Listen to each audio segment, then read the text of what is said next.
அடுத்த அடுத்த உரை தளிகளில் புதுமை. பேச விரும்புவர் திரு சிவசங்கர் பாபு அவர்கள். அனைவருக்கும் வணக்கம். இந்த இனிய கருதில் 2 அருமையான பேச்சுக்கள். இந்த பேச்சுக்களுக்கு அடுத்து அதிக எதிர்பார்ப்போடு 3வது பேச்சு கட்டிடக்கலை பற்றி. கட்டிடம் என்றாலே கொஞ்சம் நேரமாகும்னு சொல்லுவாங்க. அது மாதிரி இந்த பிபிடி செட் பண்ணி லேட் பண்றதுக்கும் சிறிது நேரமாகிவிட்டது, மன்னிக்கவும். நாம இப்ப பார்க்க போறது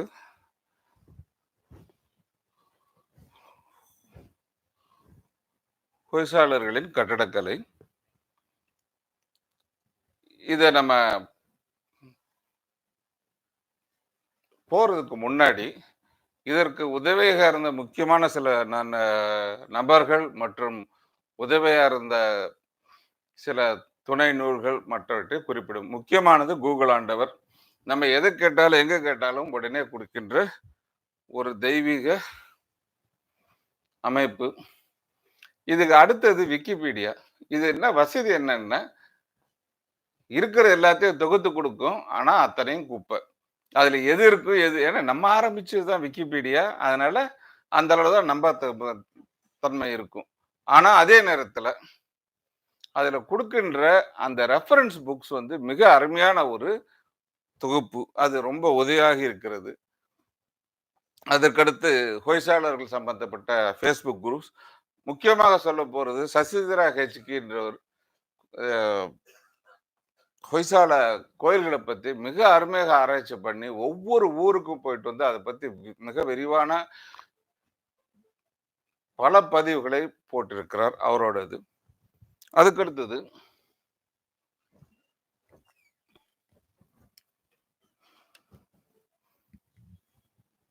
புஸ்தகங்கள் நிறைய இருக்கு. 1919 நரசிம்மச்சார், ஏஎஸ்ஏ வால்யூம், ஹொய்சால வம்சா, அப்புறம் கட்டடக்கலை பொறுத்த வரைக்கும் தாமஸ் ஆடம் ஹார்டினோட இது, அண்ட் சிற்பக்கலை பற்றி காய்லியர், கர்நாடகா டெம்பிள்ஸ் பற்றி கிரவுண்ட் பிளான்ஸ் சுரேஷ் KM சுரேஷனோட கம்பைலேஷன். ரொம்ப மிக அருமையான புஸ்தகங்கள். Architecture of south India by great Michell. அப்புறம் இது எல்லாத்தையும் தொகுத்து ஒரு ஆர்கிடெக்ட் பாணியில தொகுத்தது ஜெரார்டு ஃபொக்கேமா. இப்படி பலர். ஆனால் அதற்கெல்லாம் மேல இந்த ஒரு அளவுக்கு நான் இங்கு பேச வந்ததற்கு முக்கியமான காரணம் தமிழ் ஹெரிட்டேஜ் ட்ரஸ்ட். 2015 இந்த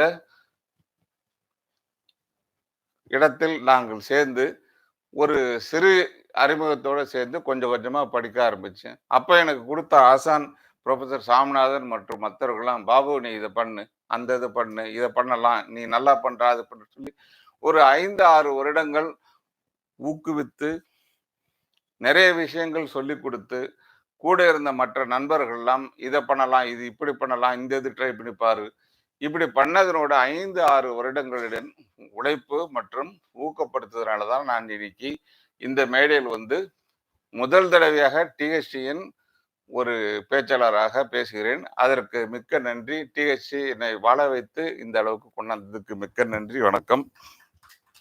அதுபோக கட்டிடக்கலையின் என்னுடைய குருக்கள் பார்த்தவர்கள் சங்கரநாராயணன் சாரோட ஸ்பீச்சஸ், மனோஜ் குண்டனாவோட உரைகள், அப்புறம் சிவநாகர் ரெட்டி சாரோட ஆர்கிடெக்சரல் அனாலிசிஸ், இதெல்லாம் பார்த்து அவங்கள்ட்டேருந்து கற்றுக்கிட்டது தான் நான் இன்னைக்கு நான் சொல்றேன். இதுல சில பிரம்மாண்டங்கள் நல்ல விஷயங்கள் இருந்தா அது இந்த குருக்களுக்கு போய் சேரும், அவர்கள் போதித்த விஷயங்களுக்கு போய் சேரும். இதில் தவறுகள் ஏதாவது இருந்தா இது நிச்சயமாக என்னோட புரிதலின் குறைபாடை ஒழிய மற்றது இருக்காது. இந்த ஒரு அடிப்படையோடு நான் உள்ளே செல்கிறேன்.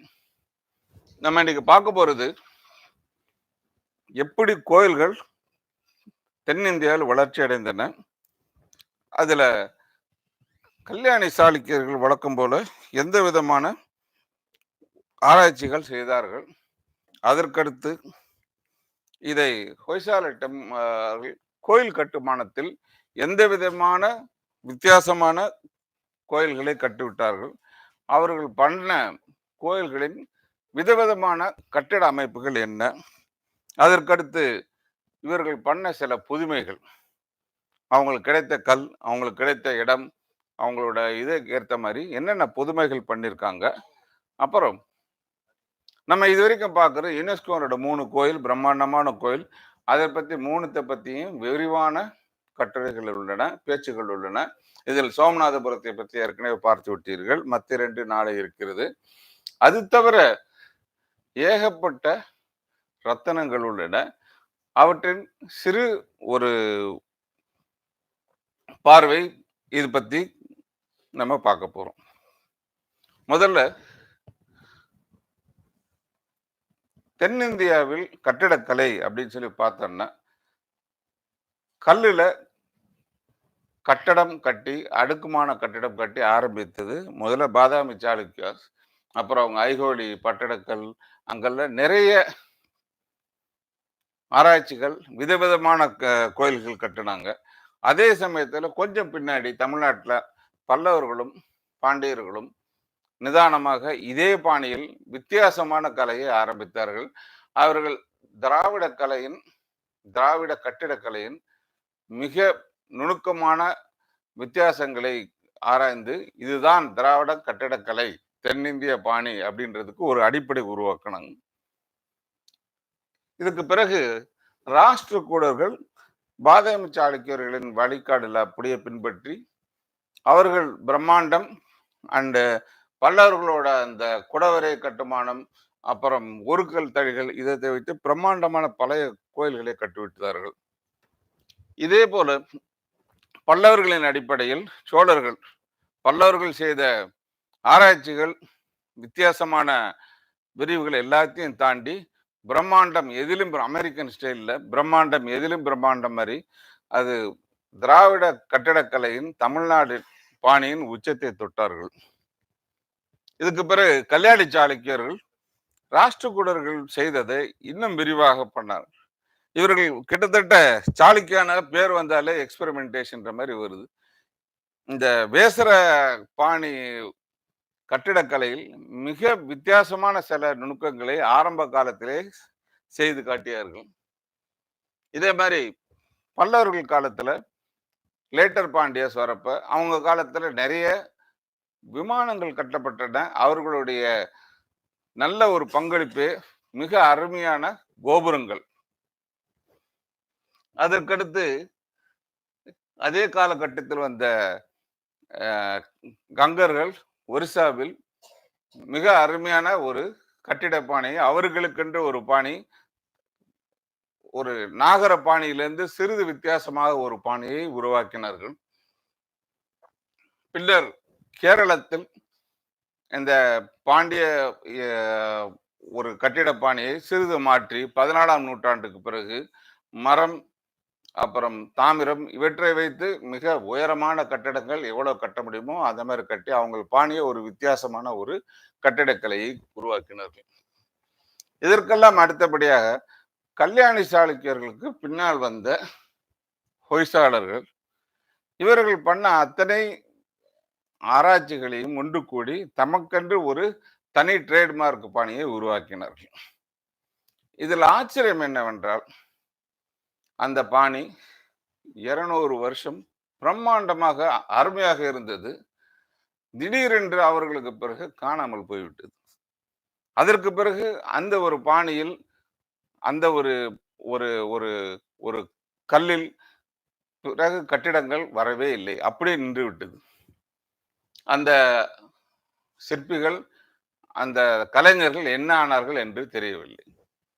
அதற்கு பிறகு இங்கே ஈஸ்டர்ன் கங்காவுக்கு பிறகு காகதியர்கள் அவர்கள் ஒரு சிறு வேறு பாணியை உருவாக்கினார்கள். இவை எல்லாவற்றின் தாக்கத்தையும் ஒன்று சேர்த்து முஸ்லிம்களின் படையெடுப்புக்கு பிறகு வெகு வித்தியாசமாக ஒரு பாணியை விஜயநகர சாம்ராஜ்யத்தை கொண்டாந்தார்கள். எப்படி சோழர்கள் விமானத்திற்கு பேர் போனார்களோ, எப்படி பாண்டியர்கள் ஒரு கோபுரத்திற்கு பெயர் போனார்களோ, விஜயநகர சாம்ராஜ்யத்தில் மண்டபத்தின் பிரம்மாண்டத்திற்கு பெயர் போனார்கள். இப்படி ஒவ்வொரு காலகட்டத்திலும் ஒவ்வொரு விதமான வித்தியாசமான கலைப்படைப்புகள், பாணிகள் உருவாகின. இவற்றில் நாம் இன்று பார்க்க போறது ஹொய்சாளர்கள் எப்படி ராஷ்டிரகூடர்கள் கல்யாணி சாளுக்கியர்கள் பண்ணதை அடுத்த ஒரு தலைமுறைக்கு வித்தியாசமாக கொண்டு சென்றார்கள் என்பதை பார்ப்போம். வேசரா அப்படின்னு சொல்றாங்க. வேசரா ஸ்டைல் ஒரு உங்களுக்கு கலைப்பாணின்னு சொல்றப்ப திராவிடா, நாகரா, வேசரா அப்படின்னு 3 இது சொல்றாங்க. திராவிட பாணி தென்பகுதியிலும், நாகரபாணி வடபகுதியிலும், வேசரம் என்பது நடுவில் உள்ளது அல்லது 2 பாணிகளின் கலப்பு என்ற ஒரு ஒரு பிரிவு இருக்கிறது. இதில் நாம் எடுத்துக்கொள்வது 2 பாணிகளின் ஒரு கலப்பு என்பது ஒரு சரியான ஒரு முடிவாக இருக்கும். நான் முன்பே சொன்னது போல கல்யாணி சாளுக்கியர்கள் அவர்களது காலத்தில் அவர்களுக்கு முன் வந்த பாதாமி சாளுக்கியர்கள் போல் நிறைய ஆராய்ச்சிகள் பண்ணாங்க. இந்த மாதிரி இந்த நட்சத்திர வடிவங்கள், கூட கோயில்கள், அப்புறம் அந்த ஆரத்துல வந்து வேற விதமாக பண்றது, பத்திரத்தில் பெருசா பண்றது, இந்த மாதிரி எல்லா விஷயங்களும் பண்ணாங்க. இது பல பல கோயில்கள் அந்த காலத்துல பண்ணியிருக்கிறாங்க. கல்லேஸ்வரா, குக்கனூர், ராமலிங்கேஸ்வரா, மகாதேவா, இந்த மாதிரி நிறைய கோயில்கள் இருக்கின்றன. இவை எல்லாவற்றிலும் நிறைய விஷயங்கள் பண்ணியிருக்காங்க. இதுல ஒரு அதை கொஞ்சம் சிம்பிளா பார்த்தோம்னா, கல்லேஸ்வரால இந்த குக்கனூர்ல பாத்தீங்கன்னா இந்த இடத்துல கொஞ்சம் கொஞ்சமா அந்த பாணி மாறிக்கிட்டே வரும். இந்த கோபுரம்ன்றது அந்த விமானத்தினோட சிகரம் வேற மாதிரி மாற ஆரம்பிச்சிடும். அதே மாதிரி அடுத்தது லக்குண்டியில பார்த்தோம்னா காசி விஸ்வேஸ்வரரை பார்த்தீங்கன்னா நீங்க ஈஸியா இந்த தூண்கள், அந்த கடைசல் தூண்கள் வர ஆரம்பிக்குது. அதுக்கடுத்து அந்த சிற்ப தூண்கள், அப்புறம் அது முன்னாடி கட்டுற பத்திரம் போன்ற அமைப்புகள் வர ஆரம்பிக்குது. இங்க இதுல வந்து அலங்கார தூண்கள், அப்புறம் அந்த சிற்பத்துல 5 அல்லது 6 வகையான நட்சத்திரங்கள் போன்ற தூண்களும் வர ஆரம்பிக்கிறது. இது லக்குண்டியில. அதுக்கடுத்து சூடியில பாத்தீங்கன்னா ஒரு முழுமையான ஒரு ஹொய்சால பாணி இதனோட ஆரம்பம். இதுல என்ன வித்தியாசம்னா, இந்த சுவர் பகுதி ஃபுல்லா ஒரு அலங்காரமே இல்லாம பிளாங்கா இருக்குது. ஆனா மேல பாத்தீங்கன்னா அந்த ஹொய்சாலர்களுடான தனி பாணியான ஒரே மாதிரியான சிறு கோயில்களின் கூட்டமைப்பு, அப்படியே கட்ட கட்டமா மேல கூட்டிட்டு போறது, அந்த மாதிரி அமைப்பு உருவாக ஆரம்பிக்குது. மேல கலசம் வழக்கமா திராவிட நாட்டு கலசம் எப்படின்னா குண்டு மாதிரி இருக்கும். நம்ம நார்மல் லட்டு மாதிரி இருக்கும். அது ரவுண்டா இருக்கும், இல்ல சதுரம், இல்ல இது ஏகப்பட்ட ஷேப்ல இருக்கும். இதே வடநாட்டுல போனீங்கன்னா நெல்லிக்காய் அமலகாம்பாங்க, அது மாதிரி வச்சு ரிப்பு போட்டு இருக்கும். இது 2 இல்லாம நார்மல் லட்டு மாதிரி இல்லாம இது திருப்பதி லட்டு. இப்ப இருக்கிற திருப்பதி லட்டு பார்த்துருக்கீங்களா? ரவுண்டா இருக்குமா? ரவுண்டா இருக்கா? எத்தனை பேர் திருப்பதி விகேஎஸ் போயிட்டு வந்தா இருப்ப? திருப்பதி லட்டு ரவுண்டா இருக்கா, பிளாட்டா இருக்கா? ஒரு பாதி ஹாஃப் குளோப் மாதிரி தான் இருக்கும். அவன் வந்து திருப்பதி லட்டு பண்றது இட்லி தட்டுல தான் பண்றாங்க. அது மாதிரி கிட்டத்தட்ட திருப்பதி லட்டு மாதிரி ஒரு ஹாஃப் பிளாட்டாவும் மேல வந்து கர்வேச்சராகவும் இருக்கிற மாதிரி ஒரு புது வகையான சிற்பம். இதுல வந்து என்ன வித்தியாசம்னா, இந்த சைடுல என்ன மாதிரி பிளான் இருக்கோ அதே இது மேலேயும் ரிஃப்ளெக்ட் ஆகும். இப்படி ஒரு வித்தியாசமான அமைப்புகள்லாம் எக்ஸ்பெரிமெண்ட் பண்ணி பார்க்குறாங்க. அடுத்து சூடியில பார்த்தீங்கன்னா ரெட்டை கோயில்கள் வருது. ரெட்டை கோயில்கள் திவிக்கூடா அங்க ஜங்ஷனோட நடுவுல ஒரு காமனா ஒரு மண்டபத்தோட வருது. இதுல அந்த காமன் மண்டபம், அப்புறம் இந்த பக்கம் சுவர்ல வெறுமையானது, சிற்பங்கள் இல்லாம வெறுமையான ஒரு தூண்கள் மட்டும் இருக்கிற மாதிரி ஒரு அமைப்பு. அதுக்கு அடுத்தது கீழே இப்பதான் வந்து மேல வந்து பெடஸ்டல் மாதிரி ஒரு அமைப்பு உயரத்துல கட்டி கோயில் உயரப்படுத்தி கட்டுற ஒரு ஒரு பாணி இப்படி வருது. இந்த காலகட்டத்துல சாளுக்கியர்களுக்கு கீழே ஹொய்சாளர்களும் வர ஆரம்பிக்கிறாங்க 1131ல. இந்த இதில் பார்த்தீங்கன்னா உங்களுக்கு கிளீனா முதல் இது இந்த ஹொய்சால எம்பளம் வருது பாருங்க. இந்த இதில் வந்து ஹொய்சால எம்பளம் வருது. ஆனா அவங்க வந்து ஹெஸ்டன் சாளுக்கியா பீரியட் தான். ஹொய்சாலா எம்பளம் அப்பயே கொஞ்சம் கொஞ்சமா வர ஆரம்பிக்குது. இதே மாதிரி சாளுக்கிய பாணியில இல்லாம ஹொய்சாலா பாணியில முழுமையான விமானம், மண்டபம் 4 பக்கம் இழுத்து கட்டி இது பண்ற ஒரு முழுமையான தோற்றம் இப்பயே வந்துருது. இது கடைசியில இட்டாகியில இந்த மண்டபங்கள், அப்புறம் புவனேஸ்வரி இதெல்லாமே வர ஆரம்பிச்சிருது. இந்த கடைசல் மண்டபங்கள், முன் மண்டபங்கள், அப்புறம் இதுல வந்து ஒரு வித்தியாசமான ஒரு விமானம் பிற்காலத்துல கட்டப்பட்டது. இப்படி எல்லா விதமான ஆராய்ச்சிகளிலும் மேலை சாளுக்கியர்கள் பண்ணி முடிச்சுட்டாங்க. ஆனா ஒவ்வொரு கோயில்ல ஒவ்வொரு மாதிரி பிட்டு பிட்டா இருக்கு. இந்த சிச்சுவேஷன்ல நமது ஹொய்சாளர்களின் கலைப்பாணி இது எல்லாத்தையும் ஒருங்கிணைத்து ஒரு கோயில்ல இதுல இருக்கிற எல்லா விஷயங்களும் ஒன்னா சேர்த்து ஒரே மாதிரியான பாணி கொண்டாந்தது ஹொய்சாளர்கள். இங்க பாத்தீங்கன்னா ஹொய்சாலா டெம்பிள்ஸ்னு பாத்தீங்கன்னா ஹொய்சாலர்கள் ஏரியால 2300 கோயில் கிட்ட கட்டியிருக்காங்க. அதுல சைவ கோயில் 1300, வைஷ்ணவ கோயில் 700, ஜெயினா ஒரு 300. ஆனா இப்ப இருக்கிறது எவாலுவேஷன் படி டாக்குமெண்டட் டெம்பிள்ஸ்னு பாத்தீங்கன்னா 137 தான் இருக்கு. அதுல 45 ஏஎஸ்ஏ கண்ட்ரோல். சமீப காலத்துல ஏகப்பட்ட போராட்டங்களுக்கு பிறகு திருப்பி முயற்சியினால 3 கோயில்கள் சேக்ரட் மிக அருமையான ஒரு கோயில்களாக 3 கோயில்கள் தேர்ந்தெடுக்கப்படுகின்றன. பேலூர், ஹலபீடு, சோமநாதபுரம். நம்ம எந்த ஊர்ல போனாலும் ஒரு ஊர்ல முக்கியமான 3 மானுமெண்ட்ஸ் இருக்கும். ஒரு ஜூ, ஒரு மியூசியம், ஒரு சயின்ஸ் சென்டர். இதை பொறுத்த வரைக்கும் ஹொய்சாலா கோயில்கள் பாணியில பாத்தீங்கன்னா இந்த ஜூக்கு equivalent is Belur. It is a living temple and it has grown from 12th century till 18th 19th century. ஹலபீடு ஓரளவுக்கு இருந்துச்சு. அதுக்கு பிறகு பல்லாள காலத்தோட அதனோட கதை முடிஞ்சுச்சு. இன்னைக்கு அது போனாலும் அது அப்படியே ஒரு ஹலபீடு ஓல்டு சிட்டியா தான் இருக்கு. Somanathapuram is a science centre. Hoysala கலையின் உச்சகட்டம். இது 3 தான் நம்ம வந்து பார்க்கிறோம் எல்லாரும். ஆனா இதையும் தாண்டி ஏகப்பட்ட பல கோயில்கள் இருக்கின்றன. ಹೊಸೋಡು, ಹರನಹಳ್ಳಿ, ಅರಸಕೆರೆ, ಕೋರವಂಗಲ, ಮೋಸಾಲೆ, ಹುಲಿಕೆರೆ, ದೊಡ್ಡಗಲಿ, அமிர்தபுர, இது மாதிரி ஹலபீடிலேயே வந்து கேதாரேஸ்வரர் கோயில் இருக்கு. அது நிறைய பேர் போறது கிடையாது. அதுல இதுல இருக்கிற அளவுக்கு சிற்பங்கள் அதுன்னு இருக்கு. ஆனா யாரும் போறது கிடையாது. இப்படி ஹொய்சாலால பல விதமான கோயில்கள் இருக்கு. ஏப்பா இதுக்கு காரணமா இருக்கிறது வழக்கமா நம்ம யோசிக்கிறது ஒரு சினிமான்னு பார்த்தோம்னா அந்த சினிமானோட ஆக்டர் யாருன்னு தான் பார்ப்போம், டைரக்டர் யாருன்னு பார்க்க மாட்டோம். அப்படிப்பட்ட இதுல கோயில்கள்னு பார்க்கறப்ப அந்த அரசர்கள் தான் யாருன்னு பார்ப்போம். அது கட்டிய சிற்பிகளே நம்ம யோசிக்கிறது கிடையாது. இந்த வகையில பார்த்தீங்கன்னா அரசர்கள்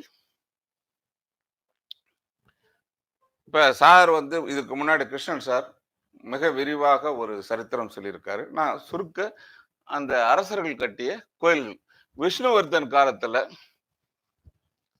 மிக பஞ்சநாராயணன் கோயில் மற்றும் பல சிறிய கோயில்கள் கட்டப்பட்டன. அதுக்கு பிறகு நரசிம்மா அவர் இன்னும் சிற்றரசாக இருந்தார். கிக்கேரி பிரம்மேஸ்வரர் சிறிய கோயில். வீரபல்லால முதல் பேரரசன் சக்கரவர்த்தி அவர் காலத்துல நிறைய வித்தியாசமான கோயில்கள் கோரவங்கலா, அக்கண்ணா, ஹலபீடு, கேதாரேஸ்வரா எல்லாம் அரிசிகரை அதெல்லாம் அவர் காலத்துல நரசிம்மா டூ அகைன் சண்டையில இருந்ததுனால அவ்வளவு விஷயங்கள் இல்லை. பலசூரு, ஹரிஹர், சோமேஸ்வரா காலத்துல நிறைய கோயில்கள் கட்டப்பட்டிருக்கின்றன. ஹரணஹள்ளி, நுக்கஹள்ளி, கோவிந்தனஹள்ளி எல்லாமே கண்ணனூர், திருச்சி, போஜேஸ்வரா எல்லாம் அப்பா கட்டினது. அதுக்கு பின்னாடி சிஸ்டர்ஸ் 2ஆ பிரிகிறப்ப ராமநாத காலத்துல தாரமங்கலம், கெட்டி முதலி கோயில், நரசிம்மா வந்து சோமநாதபுரம். கடைசியில் நரசிம்மர் 3 காலத்துல கோயில் கலை உச்சக்கட்டம் சோமநாதபுரம். பல்லாலா இங்க திருவண்ணாமலை வந்த பிறகு பல்லாலா திருவண்ணாமலையில 5வது பிரகாரத்துல கோபுரத்துல அவர் கட்டி இருக்கிறாரு. அது மாதிரி விருபாக்ஷா ஹொசதுர்காவும் அவருக்கு ஆரம்பிச்ச ஃபோர்ட் தான் அது. அவர் காலத்துல தான் வந்து விஜயநகரத்தினோட அடிப்படை அந்த கோட்டைகள் எல்லாம் ஆரம்பிச்சது. இப்படி இது வந்து அரசர்களின் பரிமாணம். இப்ப ஹொய்சால கட்டிடக்கலையின் வித்தியாசமான அம்சங்கள், அவங்க வித்தியாசமா பண்ணது என்னன்னா, இந்த ஒரு நட்சத்திர பாணி, அப்புறம் 1க்கு மேல கற்பக்கிரகங்களை ஒன்றா இணைத்து ஒரு பொது ரங்க மண்டபத்தோட கட்டுறது, அப்புறம் உயரமான உபபீடம், அப்புறம் அதிஷ்டானத்துல மிக அருமையான வரிகள், யாழி வரி, சிம்ம வரி, அது மாதிரி வரிகள், அப்புறம் சுவர்ல ஏகப்பட்ட சித்திரங்கள் 2 பார்ட்டா பிரிச்சு விதவிதமான தூண்கள், அப்புறம் அந்த விதானத்துல சாலபஞ்சிகாக்கள், கோணப்பட்டத்தில் புவனேஸ்வரி, இது மாதிரி தூண்ல விதவிதமா கட்டினது. கடைசியில தளத்துல பார்த்தோன்னா இந்த சிறு கோயில்களை வச்சு விதவிதமா கட்டுறத வேற விதத்துல கொண்டு போனாங்க அவங்க. அது மாதிரி சிகரத்துல நான் சொன்ன மாதிரி திருப்பதி லட்டு மாதிரி தான், பாதி லட்டு மாதிரி தான். ஆனா ஒரு ஃபிக்ஸட் டிசைன் கிடையாது. தரை படம் எந்த விதத்துல இருக்கோ அதே மாதிரி தான் சிகரமும் இருக்கும். இப்படி சில வித்தியாசங்கள் பண்ணாங்க. இந்த வித்தியாசங்களை ஒவ்வொன்றா பார்ப்போம்.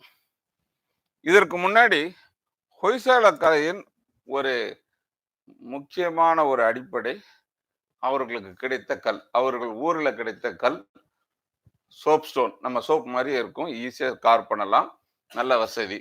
நீங்க சோப்புல பாத்தீங்கன்னா அதுல வந்து டிஎஃப்எம்னு ஒரு காம்பனன்ட் எழுதியிருப்பான், 60% 80%. This is total fatty material. Okay, இந்த சோப் ரொம்ப சாஃப்டா இருக்கும். லக்ஸ் சோப் எடுத்தீங்கன்னா அவங்க கூட ரொம்ப சாஃப்டா இருக்கும், மேனிக்கு இனிமையா இருக்கும் அப்படிம்பாங்க. அதே லக்ஸ் சோப்பை 2 நாள் வெயில்ல வச்சு இது பண்ணுங்க, அதை வச்சு கல்லை வச்சு அடிச்சா ரத்த காயம் ஆகும், அதுல இருக்கிற வாட்டர் கண்டென்ட் போயிடும். இதே பாணி தான் இந்த சோப் ஸ்டோனுக்கும். உள்ளேந்து வெட்டி எடுக்கிற ரொம்ப ரொம்ப சாஃப்டா இருக்கும். அதுல நம்ம நுணுக்கமான சிலைகள் வடிக்கலாம். அதனோட இது சின்ன சின்ன இந்த குச்சி அல்லது இது நம்ம மக்கள் கீ செயின்னால நிறைய கதைலாம் எழுதியிருக்காங்க அதுல. அவ்வளவு இது நுணுக்கமான சிற்பங்கள் வடிக்கலாம். ஆனா வெயில்ல வச்சு கொஞ்சம் இதான உடனே நாளடைவில் மிக கடினமாயிடும். இது வந்து சிற்பத்துக்கு ரொம்ப வசதி. ஆனா கட்டடத்துக்கு பார்த்தீங்கன்னா லோட் ஸ்ட்ரென்த் அவ்வளவு கிடையாது, நம்ம கருங்கல் மாதிரி கிடையாது. இதனோட தாக்கம் என்ன? சுவர் வந்து மெல்லிசா வைக்க முடியாது, கருங்கல் சுவர் மாதிரி அகலமான சுவர்கள். அப்புறம் பில்லர்லாம் பார்த்தீங்கன்னா இவ்வளவு சைஸுக்கு இருக்கும். இந்த மாதிரி நம்ம சோழா அல்லது விஜயநகர பில்லர் மாதிரி இந்த மாதிரி இருக்காது, இவ்வளவு சைஸுக்கு இருக்கும். அது மாதிரி கோயில் வந்து உயரமா கட்ட முடியுது. கோயில் உயரமா கட்டினா என்ன ஆகும்? இடிஞ்சு ஒரு லெவலுக்கு மேல தாங்க, ஏன்னா சைடு ஸ்ட்ரென்த் அப்படி பிரிஞ்சிடும். இந்த சோப்புக்கல்லின் தன்மை இது சிற்பங்கள் கட்டுவதற்கு மிக எளிதாக இருக்கிறது என்று பார்த்தோம். ஆனால் அதே சமயத்தில் கட்டடங்களுக்கு ஒரு பெருத்த பிரச்சனையாக பிடிக்கிறது. இது மிகவும் மிருதுவாக இருக்கிறதுனால லோட் பேரிங், அதாவது எடை தாங்கும் தன்மை குறைவு. அதே மாதிரி பிரேக்கிங் ஸ்ட்ரென்த், அதாவது எளிதில் உடைந்து போடக்கூடிய சமாச்சாரம். அதனால ரொம்ப நிறைய வெயிட் வச்சு கட்டணும்னா என்ன ஆகும்? நொறுங்கிடும். 2வது, அகலமான ஸ்லாப் வச்சு அகலமான ஒரு பாதை வச்சோம்னா நடுவில் உடைஞ்சிடும்.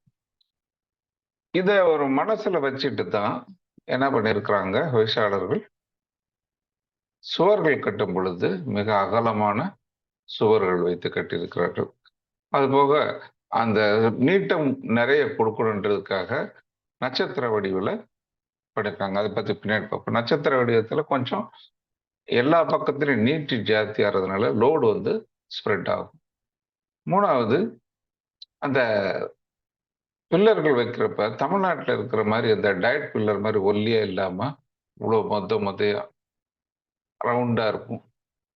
அந்த மாதிரி பில்லர்கள் நல்ல ஒரு ஒரு இவ்வளோ அகலத்துக்கு ஒரு ஆள் பிடிக்கிற அளவுக்கு இருக்கிற பில்லர் அதுதான் வந்து சோழர் காலத்துல இத்தினூண்டு பில்லர் வெயிட்டு தாங்குற அளவுக்கு இருக்கு. அதுவும் ரொம்ப அகலமா இப்ப பிற்காலத்திய விஜயநகர மண்டபம்லாம் பார்த்தோன்னா பயங்கர அகலமா இருக்கும். 2 கார் 2 லைன் டிராஃபிக் போற மாதிரி அகலம் போட்டிருப்பாங்க. ஆனா இங்க வந்து ஒரு ஆள் கொஞ்சம் குண்டான ஆள் போனாலே கொஞ்சம் போற கஷ்டம். அந்த அளவுக்கு தான் அகலம் விடுறாங்க. ஏன்னா அதுக்கு மேல ஸ்பேன் போட்டோம்னா கல் உடைஞ்சிரும். அந்த ஸ்பேன் கல் உடைஞ்சிருன்றதுனால அதுக்கேத்த மாதிரி சிற்ப வேலைகள் பண்ணியிருக்காங்க. இதே மாதிரி கட்டிடத்துல விமானத்தையும் உயரமா தூக்கிட்டு போக முடியாது. உயரமா தூக்கிட்டு போனா நொறுங்கிடுது. இது மாதிரி கட்டி ட்ரை பண்ணி தான் நிறைய கோயில்ல இப்ப பாத்தீங்கன்னா கூரையே இல்லாம இருக்கும். மேற்கூரை மொட்டையா இருக்கும். இதெல்லாம் நிறைய இது விமானம் இருந்து மேற்கூரை இடிந்து விழுந்த கதைகள். இப்ப நம்ம இங்க பாக்குறது வேலூர்ல இருக்கிற சென்னகேசவா டெம்பிள். அந்த சென்னகேசவா டெம்பிள்ல என்ன விசேஷம்னா, உங்களுக்கு இது பழைய கோயில். இதுல மேல வந்து ஒரு 5 அடுக்கு அருமையான பூமிஜா சிகரம் இருந்திருக்கு முற்காலத்துல. கட்டியிருக்கிறாங்க. அது 19ஆம் நூற்றாண்டு வரைக்கும் இருந்திருக்கிறது. அந்த கட்டிடமானது பல தடவை சரியாக நிற்காமல் நொறுங்கி சரி பண்ணி மராமத்து வேலையை பார்த்ததுக்கு கல்வெட்டுகள் இருக்கின்றன. கடைசியில் ஆங்கிலேயர் காலத்தில் இது மிகவும் மோசமாகி அடிப்படை கட்டிடத்துக்கு மோசமாகிறது என்ற நிலைமை வரும்போது இதெல்லாம் பிரித்து எடுத்துட்டாங்க பின்னாடி. இப்போ வந்து பார்த்தீங்கன்னா மொட்டையா இது வரைக்கும் தான் இருக்கும். இப்படி பொய்சாளர்கள் வந்து அந்த ஊர்ல கிடைக்கின்ற ஒரு வித்தியாசமான ஒரு கல்லை வச்சு அதுல இருக்கிற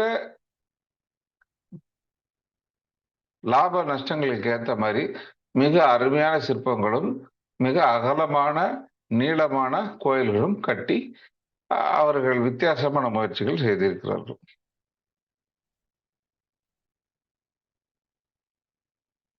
அடுத்து இப்ப நம்ம பார்க்க போறது ஒரு ஹொய்சால காலத்து கோயில்ல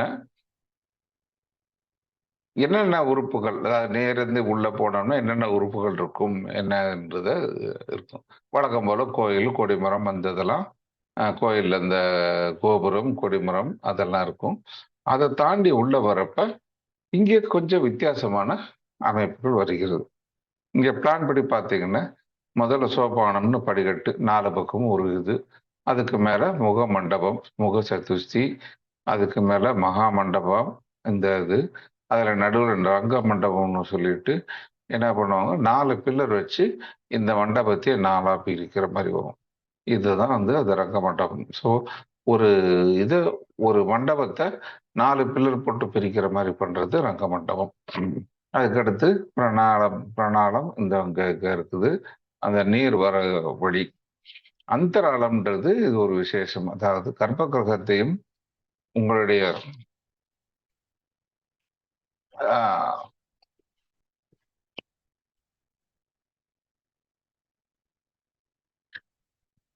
மண்டபங்களையும் கர்ப்ப கிரகத்தையும் இணைக்கின்ற வழி அந்தராளம். இதற்கு மேல இருக்கிற அந்த சுகநாசி அல்லது மகாநாசிய இங்கேருந்து கோபுரத்தினுடைய எட்ஜில இருந்து இது வரைக்கும் நேரா இழுத்து பிரம்மாண்டமா கட்டி இந்த இடத்தையே வந்து மொத்தமா சுகநாசின்னு சொல்றாங்க. அதற்கடுத்து கர்ப்பகிரகம். இந்த கர்ப்பகிரகம் வந்து சதுரமா இருக்கலாம், அல்லது பத்திரம் மாதிரி நீட்டமா இருக்கலாம், அல்லது அது நட்சத்திர வடிவிலும் இருக்கலாம். இதனோட வெளி சுவற்றுல என்ன பண்றாங்கன்னா ஒரு மேடை இருக்கு. அதுல வந்து சுத்தி வர சிற்பங்கள் வரிசையா இருக்கும். அதை நடந்து போய் பார்க்குற மாதிரி அழகான ஒரு மேடை அமைச்சு வச்சிருக்கிறாங்க. இது வந்து எக்ஸிபிஷன் ஹால் மாதிரி இருக்கும். இந்த அந்த அலிந்திரான்னு சொல்லிட்டு நடக்கும் பாதை இப்படி சுத்தி கோயிலை சுத்தி அதே ஷேப்ல அதே பிளான்ல அப்படியே எக்ஸ்டெண்ட் பண்ணியிருப்பாங்க. அதுக்கடுத்து இது இருக்கிறது இடம் மேடை பேரு ஜக்கத்தி அப்படிமா. ஜக்கத்தின்னா உபபீடம், தமிழ்நாட்டில் உபபீடம் மாதிரி அது ஜக்கத்தி மேடை. அந்த மேடைக்கு 4 பக்கமும் படிக்கட்டு இருக்கும். படிக்கட்டுல இந்த தேவகுல்லிகான்னு சொல்லி ஒரு நம்ம மேல கூட சிறு கோயில்கள் இருக்கிற மாதிரி இங்கேயும் அருமையான சிறு கோயில்கள் 4 பக்கமும் இருக்கும். இவற்றில் வித்தியாசமான பல முயற்சிகள், வித்தியாசமான சில அமைப்புகளும் பண்ணியிருக்கிறாங்க. இப்ப நம்ம ஒரு ஹொய்சால விமானத்தினோட உயரோட்ட அடுக்குகளை கூறுகளை பார்க்கணும்னா வழக்கம் போல உபபீடம் இந்த இது உபபீடம், இந்த இடம். அதற்கு மேல இருக்கிறது ஜகதி. இது ஜகத்தின்றது உங்களோட அதிஷ்டானம். அதை நார்த் இந்தியன் அண்ட் இந்த ஹொய்சால இதுல ஜகத்தின்னு சொல்றாங்க. இந்த அதிஷ்டானத்தையே இவங்க என்ன பண்ணியிருக்காங்க, சாதாரண அதிஷ்டானம் இருக்கு, ரத்ன பட்டிகான்னு சொல்லிட்டு அந்த அதிஷ்டானத்துக்கு முன்னாடி யானை வரி இது மாதிரி வரி வரியா போட்டு அலங்காரமும் பண்ணியிருப்பாங்க. அதற்கடுத்து சுவர்.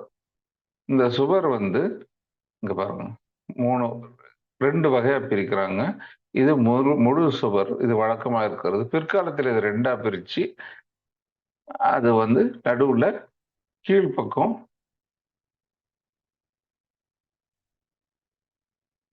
ஒரு ஜங்காவை 2ஆ பிரிச்சு கீழ்ப்பக்கம் ஒரு ஜங்கா. அதுல வழக்கமா இருக்கக்கூடியது கடவுளர் சிற்பங்கள். அதற்கு பிறகு மேல இருக்கிற மாதிரி வழக்கமா இருக்கிற மாதிரி ஒரு எக்ஸ்ட்ரா ஒரு கூரை கபோத்தோட இது இருக்கிறதுனால இந்த சிற்பங்களுக்கு அடிஷனலா ஒரு ப்ரொடெக்ஷன் மழை வெயில்ல இருந்து இல்லாம இருக்கிற மாதிரி. அதுக்கு பிறகு வழக்கம் போல மேல இருக்கிறதுல விமானங்கள், விமான வடிவடிவங்கள், தோரணங்கள் அந்த மாதிரி இருக்கும். அதுக்கு பிறகு வழக்கமானவங்க கூரை பிரஸ்தரான்றதை இங்க சதியா அப்படின்றாங்க. இது வரைக்கும் ஒரு பகுதி. இதனோட 2வது பகுதி பார்த்தோம்னா மேல இருக்கிறது வழக்கமா தென்னாட்டுல திராவிடத்துல சிகரம்னா இந்த பார்ட் தான் சொல்லுவாங்க. ஆனா வடநாட்டுல உள்ள கட்டிடக்கலைன்னு சொன்னோன்னா சிகரம்னா சூப்பர் ஸ்ட்ரக்சர் மீன் பண்ணுவாங்க. இந்த இது முழுவதுமே சிகரம் அப்படின்றது அவங்க பேர் வழக்கங்கள். ஸோ இது சிகரம். இந்த சிகரத்துல பாத்தீங்கன்னா இது வரைக்கும் நம்ம பார்த்தோம். அதற்கடுத்த சிகரத்துல இந்த ஒரு தளத்துல இருந்து நிறைய தளங்கள் பண்றப்ப அது பெருசா இப்படியே கட்டாம அதுல மாலை மாதிரி ஒரு அமைப்பு.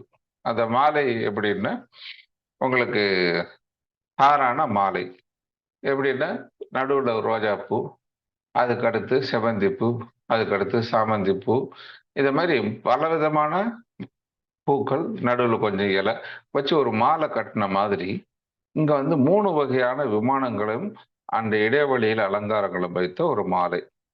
இதுல ஓரத்துல கூட்டா அப்படின்ற சதுர வடிவமான சிறு விமானங்கள் இருக்கும். இங்க இருக்கிறது இந்த ஓரத்தில் இருக்கிறதெல்லாம் கூட்டம். நடுவுல இருக்கிறது இந்த பஞ்சரம்னு சொல்லிட்டு அந்த யானை தூங்கானை வடிவம் அல்லது அப்சிடல் ஷேப்ல இருக்கிறது பஞ்சரங்கள். அதற்கடுத்தது சாரான்னு சொல்லி நடுவுல இருக்கிறது செவ்வக வடிவமான விமானங்கள். இங்க இருக்கிறதெல்லாம் இந்த சாலா விமானங்கள். இப்படி ஒவ்வொரு வரியாக மாலையாக அடுக்கி இது 3 தளங்கள் உள்ள ஒரு அமைப்பு. இந்த 3 தளங்கள். அதற்கடுத்து ஒரு வேதிகைன்னு சொல்லி ஒரு மேடை, சிறு மேடை. அதற்கு மேலே கண்டம்ன்றது கழுத்து இந்த இருக்குது, சின்ன கழுத்து நம்மளுக்கு மனுஷனுக்கு இருக்கிற மாதிரி. அதற்கு மேல அந்த கலசம் தூபி. இதுல எப்படின்னா இது 2த்தையும் ஒன்னா சேர்த்துடுறாங்க. இந்த கண்டம் அண்ட் இது என்னாங்கன்னா மேல அந்த அமரக்கான்னு சொல்ற ஒரு இதை ஒரு நெல்லிக்கனி மாதிரி இருக்கின்ற ஒரு பல்பஸ் மெம்பரை அதே மாதிரியே இவங்க கொண்டாடுறாங்க. இதுதான் வேசரப்பாணி, அதாவது திராவிட பாணி விமான கட்டமைப்பு, வேசரப்பாணி சிகரம். இதை மாதிரி 2த்தையும் மிக்ஸ் பண்றாங்க. மேல கலசம், அதுக்கு மேல கலசம் ஸ்தூபி. இப்படி ஒரு வெர்டிகலா பார்த்தீங்கன்னா இதுதான் இந்த ஒரு விமானத்தினோட அங்கங்கள். இது புரிஞ்சுக்கிட்டீங்கன்னா மற்ற காணொளிகளை பார்க்குறப்ப இந்த பெயர்கள் உங்களுக்கு எளிதாக பிடிக்கும். அடுத்து நம்ம ஒரு சாதாரண ஒரு விமானம் ஒரு சதுர வடிவத்தில் இருக்கு. இதுதான் மனுஷனுக்கு தெரிஞ்ச முதல் எளிமையான ஒரு வடிவம். இந்த வடிவத்தை தாண்டி இதை கொஞ்சம் பெருசா பண்ணணும்னு என்ன ஒரு வழி, இதே சதுரத்தை இவ்வளவு பெருசா போடலாம். ஆனா அது அகோரமா இருக்கும். இதுக்கு என்ன பண்ணாங்க, கொஞ்சம் அலங்காரமா வெளியே இழுக்கிறதுக்கு வழி என்னன்னு பார்த்தீங்கன்னா அந்த காலத்துல 4 பக்கமும் பத்ரம் அப்படிம்பாங்க. பத்ரம்னா முன்னாடி இழுக்கிறது, முன்னைக்கு நீட்சி. 4 பக்கமும் கொஞ்சம் ஒரு நீட்டமா நீட்டி விட்டுருவாங்க, ஒரு இது நடுவுல இதாகிற மாதிரி. அப்ப இது வந்து ஒரு அளவுக்கு ஒரு லெவல் நீட்சி. 2 அளவு நீட்சி அப்படின்னு 2 பத்திரம் வந்துச்சுன்னா இப்படி இருக்கலாம். இப்படி பண்றப்ப வந்து ஒரு சாதாரண இதுல 4 சைடு 4 எட்ஜ் இருக்கும். ஒரு லெவல் பத்ரா கொடுத்தீங்கன்னா என்ன ஆகும், சைடு வந்து 20 சைடு, ஏரியா ஜாஸ்தி ஆயிடுது, 12 எட்ஜ் ஜாஸ்தி ஆகுது. ஸோ கொஞ்சம் ஷார்ப்னஸ் வரும். ஆனா என்ன ஆகும், உங்களுக்கு சித்திரங்கள் வரைகிறதுக்கு இதுக்கெல்லாம் நிறைய இடம் கிடைக்கும். இது போக ஒரு அருமையான ஒரு நட்சத்திர வடிவில் ஒரு வித்தியாசமான ஒரு பாணி. அதே மாதிரி 2 லெவல் பத்திரம் கொடுத்தோம்னா 36 பக்கங்களும் 20 முனைகளோ வருது. இப்படி இப்படி ஒவ்வொரு இதா பத்திரம் சேர்க்க சேர்க்க சேர்க்க அப்படி இழுத்துக்கிட்டே போக போக ஒவ்வொரு லெவல் பத்திரத்துக்கும் 8 புது முனைகளும் 16 புது பக்கங்களும் வருகின்றன. இப்படிதான் ஒரு ஒரு கோயில் இப்படி இருக்கிறத அப்படியே கொஞ்சம் கொஞ்சமா அப்படியே விரிவடைச்சு கொண்டு தாமரை மலர் மாதிரி. இது வழக்கமா தமிழ்நாட்டிலேயே பழங்காலத்திலிருந்தே இந்த பாணி பின்பற்றப்பட்டு வருகிறது. இப்ப இது வந்து இதுக்கு ஒரு உதாரணம். இங்க பாத்தீங்கன்னா இப்படி இருக்கிற சதுரத்தை ஒரு level, 2 level, 3 level, 4 level, 5 level ஏற்றி இந்த மண்டபத்துக்கும் பழையபடி இன்னும் 2 லெவல் முன்னாடி ஏற்றிருக்காங்க. இப்படியே கொண்டு போறது. இது சதுரத்தினோட நீட்சியா கொண்டு போறது. இந்த பானையில கட்டினது மொசாலையில இருக்கிற இரட்டை கோயில்கள். இந்த பானை இங்க பாத்தீங்கன்னா உங்களுக்கு இங்க இருந்து அப்படியே இந்த நீட்சிகள், ஒவ்வொரு நீட்சியும் இந்த நடுவுல இருக்கிற செவ்வக கோயில் இது வந்து எப்படி வந்திருக்கு பாருங்க. அது 1 லெவல், 2 லெவல், 3 லெவல் நீட்சியா இருக்கு. அதே மாதிரி இந்த சைட்லயும் இங்க அடிவாரத்துல பாத்தீங்கன்னா 3 லெவல் அப்படியே நீட்சி ஆயிட்டு. இந்த நீட்சியானது முன்னோர் கோயில்கள்ல இது வரைக்கும் வந்து அப்படியே நின்றுடுது. இந்த கண்டம் இந்த இது இருக்குல்ல, கண்டம் வரைக்குமே அதே ஷேப்ல வரும். பிற்கால கோயில்கள்ல சிகரமும் அதே மாதிரி ஷேப்ல கொண்டாந்துருவாங்க. இது ஒரு உதாரணம். இப்ப வழக்கமான பத்திரங்கள் தமிழ்நாட்டில் முன்னொரு காலத்திலிருந்து திராவிட பாரம்பரியத்தில் இருக்கின்றன. இப்ப ஹொய்சாளர்கள் வந்து அதே இதை கொஞ்சம் வித்தியாசமா யோசிச்சு பார்க்குறாங்க. இந்த ஒரு சதுரமான ஒரு தரை வரைபடத்தை பெருசாக்குறப்ப இவங்க வந்து 4 பக்கமும் பத்திரம் அல்லது நீட்சி கொண்டாடுறதுக்கு பார்த்துல இவங்க என்ன பண்ணியிருக்காங்க, அது மேல இன்னொரு சதுரத்தை வச்சு அப்படியே ரொட்டேட் பண்றாங்க. அப்ப என்ன ஆகுது, நிறைய முனைகள் கிடைக்கிறது, கூர்மையான முனைகள் கிடைக்குது. இது இந்த அளவுக்கு நீட்சியை விட இங்க நீட்சி வந்து ஜாஸ்தியா வருது. இது ஒரு வித்தியாசம். இதே இதை நம்ம 2 சதுரம் வச்சு சுத்தி பார்த்தோம்னா இந்த மாதிரி ஒரு ஷேப் வரும். 3 சதுரம் சுத்தி பார்த்தோம்னா இது மாதிரி வரும். இந்த 3 சதுரங்கள் பிளஸ் ஒரு பத்திரம் சேர்த்தனா இன்னும் ஜாஸ்தி வரும். இப்படி பண்றப்ப என்ன நம்பர் வருதுன்னு பார்க்கலாம். வழக்கமான நட்சத்திர பிளான்ல 4 ஒரு இது இருந்தா 4 பக்கம் 4 முனைக்கு பதில் 2 சதுரம் இருக்கிறப்ப 16 பக்கங்கள் 8 முனைகள் வருது. இதே இது 3 சதுரம் போட்டோம்னா 24 பக்கங்கள் 12 முனை. 4 சதுரம் வந்தா 32 16 முனைகள் வருது. இந்த 4 சதுரத்தோட பதில் 3 சதுரத்தோட இதுக்கு பதில் பத்திரமா கொண்டாந்தோம்னா இன்னும் கொஞ்சம் அலங்காரமா இருக்கும். அப்ப என்ன ஆகும், 36 பக்கங்களும் 20 முனைகளும் வருது.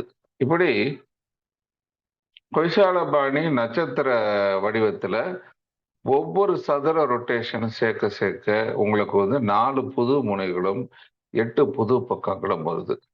இது பத்திர முறையில் அல்லது குருசிபா முறையில் செய்யப்பட்ட ஒரு சில நீட்சிகளை விட முனைகளும் பக்கங்களும் கம்மியாக இருந்தாலும் இது கூர்மையா இருக்கிறதுனால இதனோட உறுதிப்பாடு நன்றாக இருக்கிறது. இதனோட அந்த ஏரியான்னு சொல்லுவாங்கல்ல, பரப்பளவும் கொஞ்சம் நிறைய கிடைக்குது. இது இந்த இவங்க தயாரித்த சோப்புக்கல்லின் ஒரு பண்பாடுகளை நன்றாக உபயோகப்படுத்துமாறு இந்த அமைப்பு இருக்கிறது. இந்த அமைப்புல கட்டப்பட்ட நட்சத்திர பாணியில் கட்டப்பட்ட கோயில்களோட பிரம்மாண்டமான எடுத்துக்காட்டு சோமநாதபுரம். இங்க பாத்தீங்கன்னா இது ஒரு முக்கோயில். இதுல வந்து ஒவ்வொன்றா நட்சத்திரம் இது ஒரு சதுரம், இது ஒரு சதுரம், இது ஒரு சதுரம், இது ஒரு 4 சதுரத்தை வச்சு சுத்தி பட்டுள்ளது. இந்த மாதிரி 3 கோயிலுமே சதுரம் சதுரமா சுத்தி இருக்கிறாங்க. மற்றதெல்லாம் பத்திரம் வகையில நீட்சியாக கட்டப்பட்டது. இது நீங்க படத்துல பாத்தீங்கன்னா ரொம்ப தெளிவா தெரியும். இங்க இங்க இந்த நீட்சி தெளிவா தெரியுது. இங்க பாருங்க, ஒவ்வொரு இதும் ஒவ்வொரு முனை, நட்சத்திர முனை 1, 2, 3, 4, 5, 6, 7, 8 இது மாதிரி 24 முனை வரும். இதுக்கு மேல பூமிஜா வடிவில் 3 அடுக்கு கட்டடத்துல இதே இந்த நட்சத்திர படம் தரை வரைபாடு கடைசி வரைக்கும் மேல வரைக்கும் போகிறது பாக்குறீங்க. இதுதான் நட்சத்திர வடிவ விமானத்தின் உச்சகட்டமான சோமநாதபுரம். இப்படி கட்டுறதுனால உங்களுக்கு பரப்பு அதிகமாகுது. இன்னொன்னு லோடு வந்து கொஞ்சம் குறையும். அலங்காரமா இருக்கு. பாருங்க எவ்வளவு கோயில்கள்ல எந்தெந்த சந்தில் எவ்வளவு சிற்பங்கள் வடிக்கலாம். நேரா அந்த 3 சிற்பம் வைக்கிற இடத்துல இங்க வந்து 5 சிற்பம் 6 சிற்பம் வைக்க முடியும். இதுதான் இதனோட விசேஷங்கள். இப்ப அடுத்து இந்த கல்லினோட அடுத்த ஒரு இம்பாக்ட் என்னன்னா, உயரமா கட்டடம் கட்ட முடியாது. அப்ப என்ன பண்ண முடியும்? அகலமா கட்டடம் கட்டலாம். இப்ப அமெரிக்கால போனீங்கன்னா, கிராமத்துல எங்க ஊர் இதுல ரூரல்ல போனீங்கன்னா எல்லாம் 2 மாடி 3 மாடிக்கு மேல கட்டடமே இருக்கு. ஏன்னா அங்க அவ்வளவு ஏரியா இருக்கு. வரிசையா கிரவுண்ட் லெவல்ல பெருசா கட்டிட்டு போயிடுவாங்க. இதே கான்செப்ட் தான். ஏன்னா அங்க மரம், முக்காலம் மரத்தை வச்சு கட்டுறது. இதே கான்செப்ட் தான் பைசாளர்களும் அவங்க ஏற்பட்ட கல்லுக்கு ஏற்ற மாதிரி அகலமான கூட கட்டடங்களை சேர்த்தாங்க. நம்ம இதுல பாம்பேல இருக்கிற ஒன்று குடித்தனத்துல 10 பேர் ஒன்னா இருக்கிற மாதிரி ஒரே ஒரு கற்ப கிரகத்துல மூலவர், உற்சவர், பலவிதமான சாமிகள் எல்லாம் ஒரே கற்ப கிரகத்துல இருந்த நிலைமை போக 2, 3 தனி வீடு, 2 double bedroom, triple bedroom, duplex, triplex and joint family bungalow, இத மாதிரி வகையில இவங்க வந்து ஜாயிண்ட் ஃபேமிலி ஹவுசஸ் கட்ட ஆரம்பிச்சாங்க, கூட்ட விமானம். இது எப்படின்னு, ஒரு அல்லது பல கர்ப்ப கிரகங்கள் நடுவுல ஒரு ரங்க மண்டபத்து மூலமாக இணைக்கப்பட்டிருக்கும். இப்ப சில இதுல நம்ம பார்த்தோன்னா இதுக்கு இல்லையேன்னு சொல்லுவாங்க. ஏன்னா சில இதுல என்ன பண்ணிருப்பாங்க, உள்ள வந்து கர்ப்ப கிரகம் இருக்கும், மேல இருக்க விமானம் பிற்காலத்துல அழிந்துபட்டு இருக்கும். இப்படி பல விதமா கட்டியிருக்காங்க. ஏக கூடானா ஒரே ஒரு கூடம், ஒரே ஒரு கற்ப கிரகம் கிக்கேரி. இது வந்து ஸ்டாண்டர்ட். 2 கடவுளர் இருக்கிற கோரமங்கலா, திரிக்கூடான்னு சொல்லி 3 இருக்கிறது சோமநாதபுரா, சத்துஷ்கூட்டான்னு சொல்லி 4 கோயில்கள் இணைக்கப்பட்டது தொட்டகடவல்லி, பஞ்சக்கூட்டான்னு சொல்றது கோவிந்தனஹள்ளியில வரிசையா இருக்கும், சப்தக்கூட்டான்றது பென்னிக்கல்லு, நவக்கூட்டான்றது 9 சிறு சிறு கோயில்கள் இணைக்கப்பட்டது குக்குனூர்ல இருக்கு. இதுல இந்த கடைசி 3 இவர்களுக்கு முன்னாடி வந்த கல்யாண சாளுக்கியர் காலத்திலேயே ஓரளவுக்கு கட்டி முடிச்சுட்டாங்க. ஆனா ஹொய்சாலர் காலத்துல இந்த திரிகூடா வந்து நிறைய கட்டியிருக்கிறாங்க. இதுதான் வந்து இது உங்களோட விசேஷம். இது இந்த இதனோட உங்களை நம்ம இப்படி சொல்றதை விட ஒவ்வொரு கோயிலினோட படத்தையும் பார்ப்போம். அப்போ கொஞ்சம் தெளிவா தெரியும். இப்போ ஏகக்கூடாக்கு ஒரு மாதிரி கிக்கேரி பிரம்மேஸ்வர கோயில். இது பார்த்தீங்கன்னா இது ஒரு கற்ப கிரகம், அந்தராளம், இது ரங்க மண்டபம். ரங்க மண்டபம்னா ஒரு மண்டபத்துல நடுவில் 4 தூண் வச்சு இங்க வந்து விசேஷம் நடக்கும், சுத்தி இருந்து எல்லாரும் பார்ப்பாங்க. இப்படி மண்டபமா பிரிக்கிறதுனால இங்க என்ன ஆகும், இந்த என்டையர் இது 9 பார்ட்டா பிரிஞ்சிடும். இங்க 2 சிறு கோயில்கள் இருக்கு, அவ்வளவுதான். ஆனா இதுக்கு வந்து விமானம் கிடையாது. அதனால கிக்கேரியில பிரம்மேஸ்வரர் கோயில் ஏகத்தலம். இது வந்து திராவிட பாணியில கட்டப்பட்ட கோயில். 2வது திபிகூடா. 2 சாங்டம்ஸ் ஒன்றாக சேர்த்து கட்டப்பட்டது மோசலே. இது சரியா? நாகேஸ்வரா, சின்னேஸ்வரன் 2 கோயில் இருக்கு. இது திவிக்கூடமா?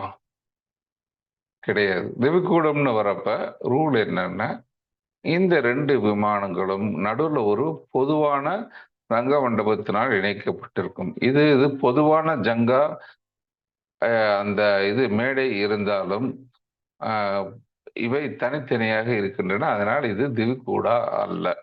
அப்ப சரியான ஒரு திவிக்கூடா எக்ஸாம்பிள் பார்க்கலாம். உச்சேஸ்வரா, கோரவங்களா ஒரு சரியான ஒரு எடுத்துக்காட்டு. இங்க பாத்தீங்கன்னா, இங்க ஒரு சிவன் கோயில், இங்க ஒரு சூரியன் கோயில். இது 2த்துக்கு நடுவுல இங்க ஒரு ரங்க மண்டபம், இங்க ஒரு மகா மண்டபம் இணைப்பு போட்டு வழி இந்த பக்கமா வந்திருக்கும். இது முற்காலத்துல ஒரு கோயிலா இருந்திருக்கலாம், பின்னாடி இது சேர்த்திருக்கலாம், அல்லது ஒன்றாகவும் கட்டியிருக்கலாம். அது என்னன்றது கணக்கு நம்மளுக்கு தெரியல. இப்படிதான் கோயில் பார்க்க இப்படிதான் இருக்கும்.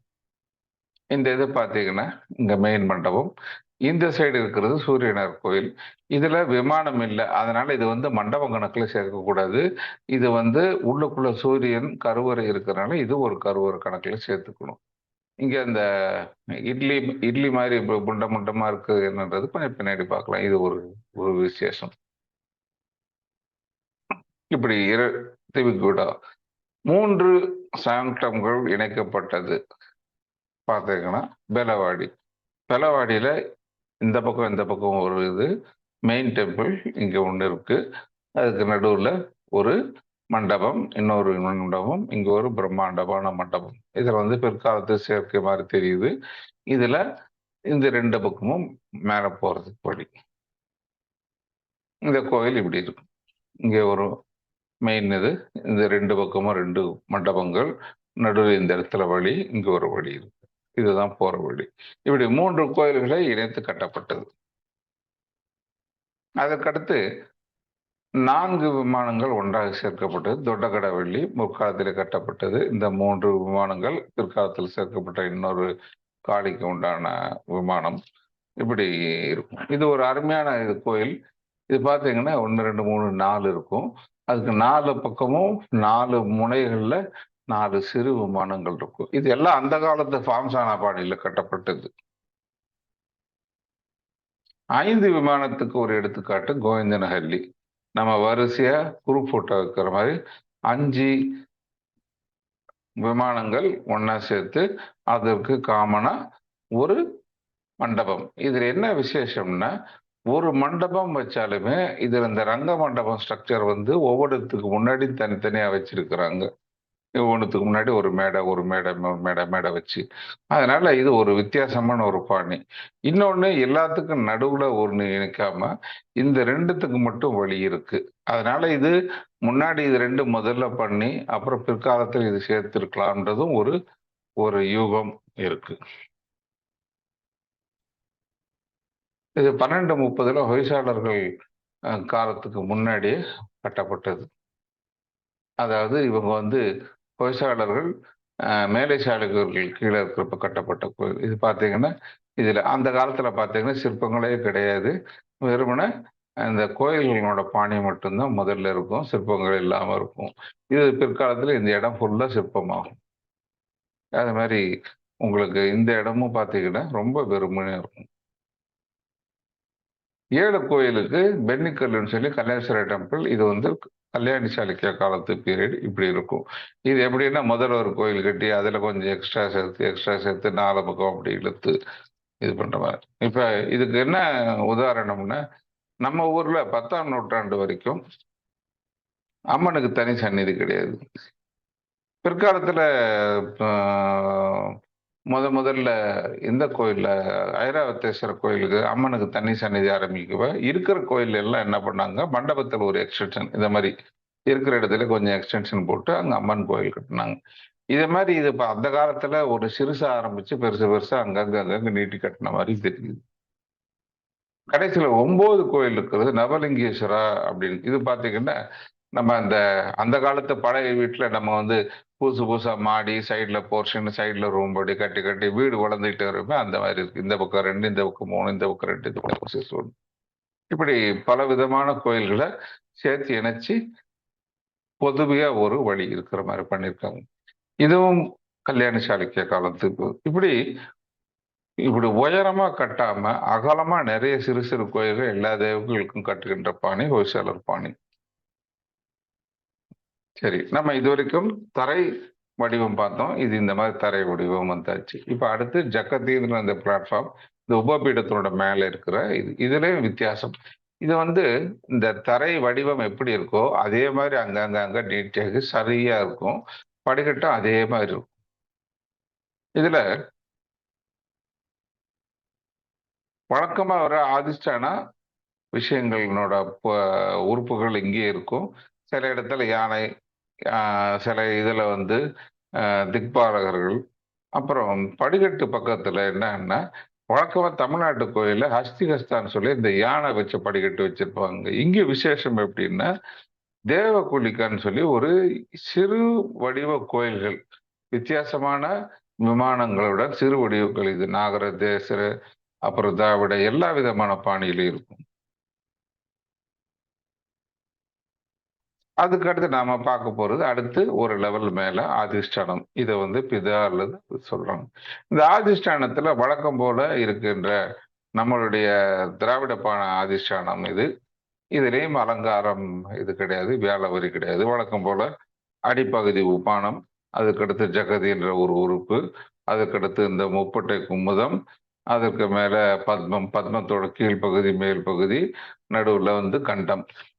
இப்படி வழக்கமான உறுப்புகள் வைத்த இது முற்கால ஹொய்சாலர் கோயில்கள் இருக்கு.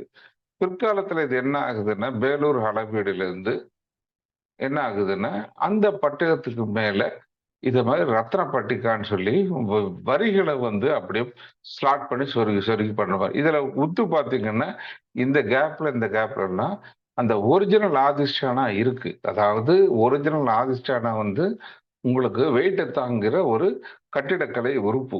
இதற்கு மேல இந்த பட்டிகான்றது அதற்கு மேலே சொருகப்படுகின்ற அலங்கார உறுப்புகள். இதுல யானை வரி, குதிரை வரி, இது மாதிரி வரிகள் இருக்கும். இது இவர்களுடைய வித்தியாசமான படைப்பு. இது எந்த அளவுக்கு போச்சுன்னா, 1 இல்ல 2 இல்ல, அப்படியே கட்டு 1 2 3 4 5 6 7 8 9 10 இவ்வளவு வரைக்கும் வரி வரியா அலங்காரம் பண்ணி பண்ற அளவுக்கு பண்ணியிருக்காங்க. இது என்னென்ன வரி இருக்கு, இதுலயும் ஒரு தத்துவம், ஒரு வரிசை, ஒரு ஒழுங்கு இருக்கு. இது முதல் வெயிட் தாங்கக்கூடிய யானைகள், அதற்கடுத்து சிங்கங்கள், அதுக்கு மேல ஒரு சிறு கொடிக்கற்கள்னு சொல்லுவாங்களே அது, அதுக்கு மேல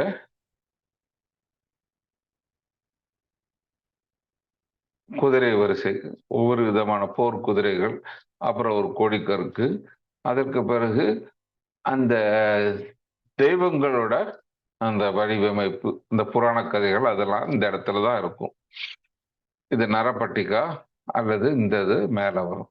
இதுல என்னன்னா, இதனோட வித்தியாசம் என்னன்னா, ஒரு 7 வயசு 8 வயசு 10 வயசு பசங்களுக்கு கண்ணு லெவலுக்கு நேரா இருக்க மாதிரி. இப்ப சூப்பர் மார்க்கெட்ல சின்ன குழந்தைங்க டாய்ஸ், பிஸ்கட்ஸ் எல்லாத்தையும் கீழ் லெவல்ல விற்கிற மாதிரி 7 8 குழந்தைங்க அழகா புராணங்கள் படிக்கிற அளவுக்கு இந்த மாதிரி இருக்கு. அதற்கு மேலே மகரம், ஹம்சம், இதுல இருந்து வெயிட்ல இருந்து லைட்டுக்கு போகுது.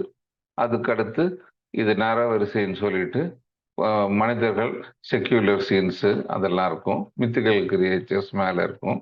அதுக்கு பிறகு காம, அப்புறம் தர்ம சிற்பங்கள் இருக்கும்.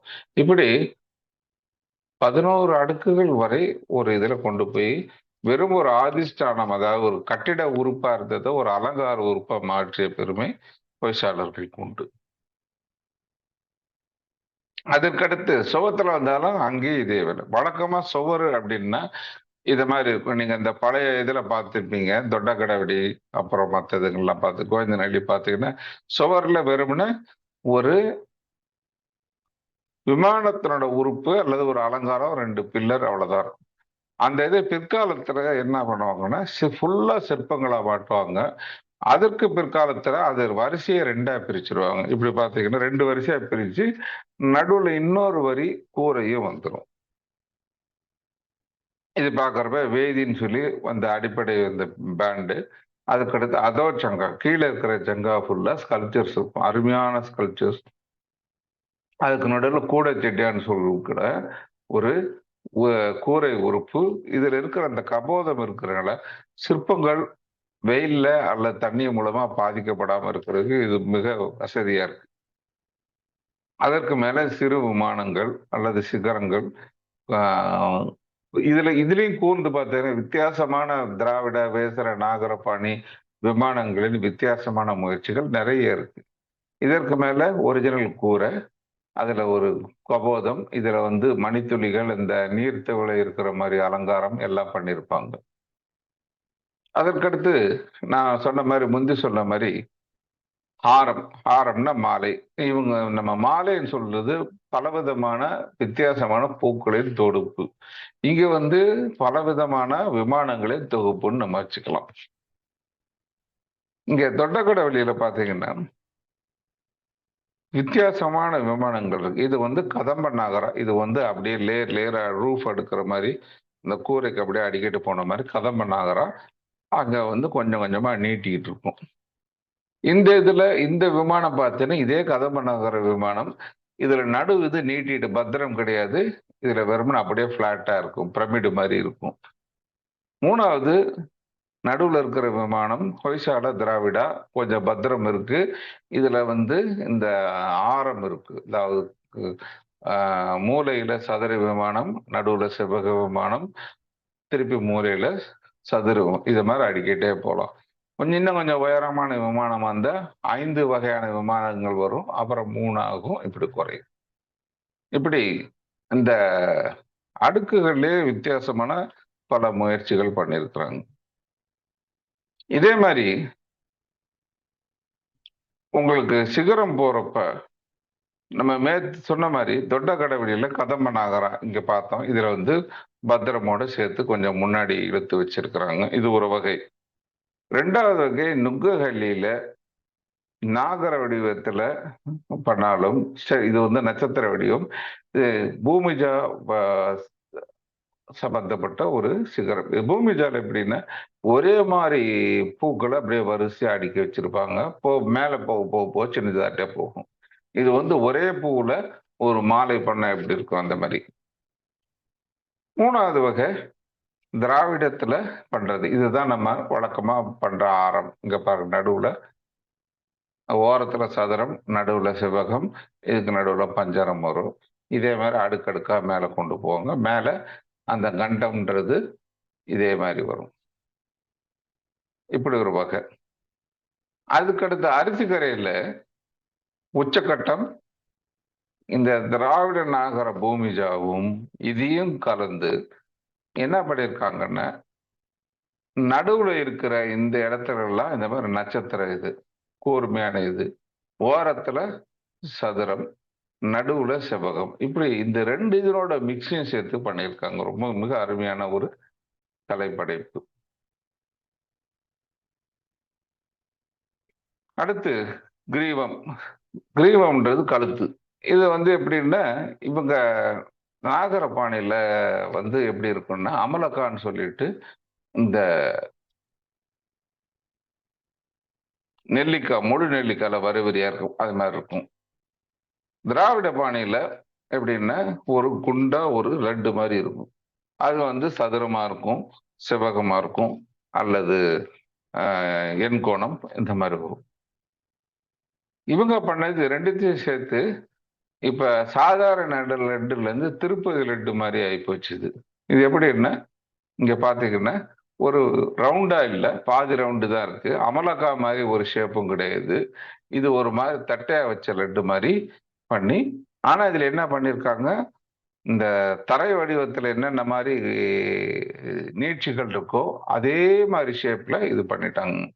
இங்க பாருங்க, இது ஸ்டார் மாதிரி இருக்கு, இங்க ஸ்டார் மாதிரி பாத்தீங்கன்னா சாதாரண லட்டு மாதிரி இருக்கிறது அந்த திராவிட விமானம். அதுல இருந்து ஷேப்புக்கு போய் அமலக்கா போய் இப்ப கடைசியில இப்ப இவங்களோட இது திருப்பதி லட்டு மாதிரி பாதி அளவுக்கு தான் இருக்கும். இங்க கீழே பாத்தீங்கன்னா அடியில ஃபுல்லா தட்டையா இருக்கும், மேல மட்டும்தான் ரவுண்டா இருக்கும். இப்படி ஒரு வித்தியாசமான ஒரு ஷேப்ல இவங்க கண்டம், கிரீவம், இந்த இதெல்லாம் சிக்கரெல்லாம் சேர்த்து ஒரு இதை கொடுக்குறாங்க. இது ஒரு ஹொய்சால பாணி வித்தியாசம்.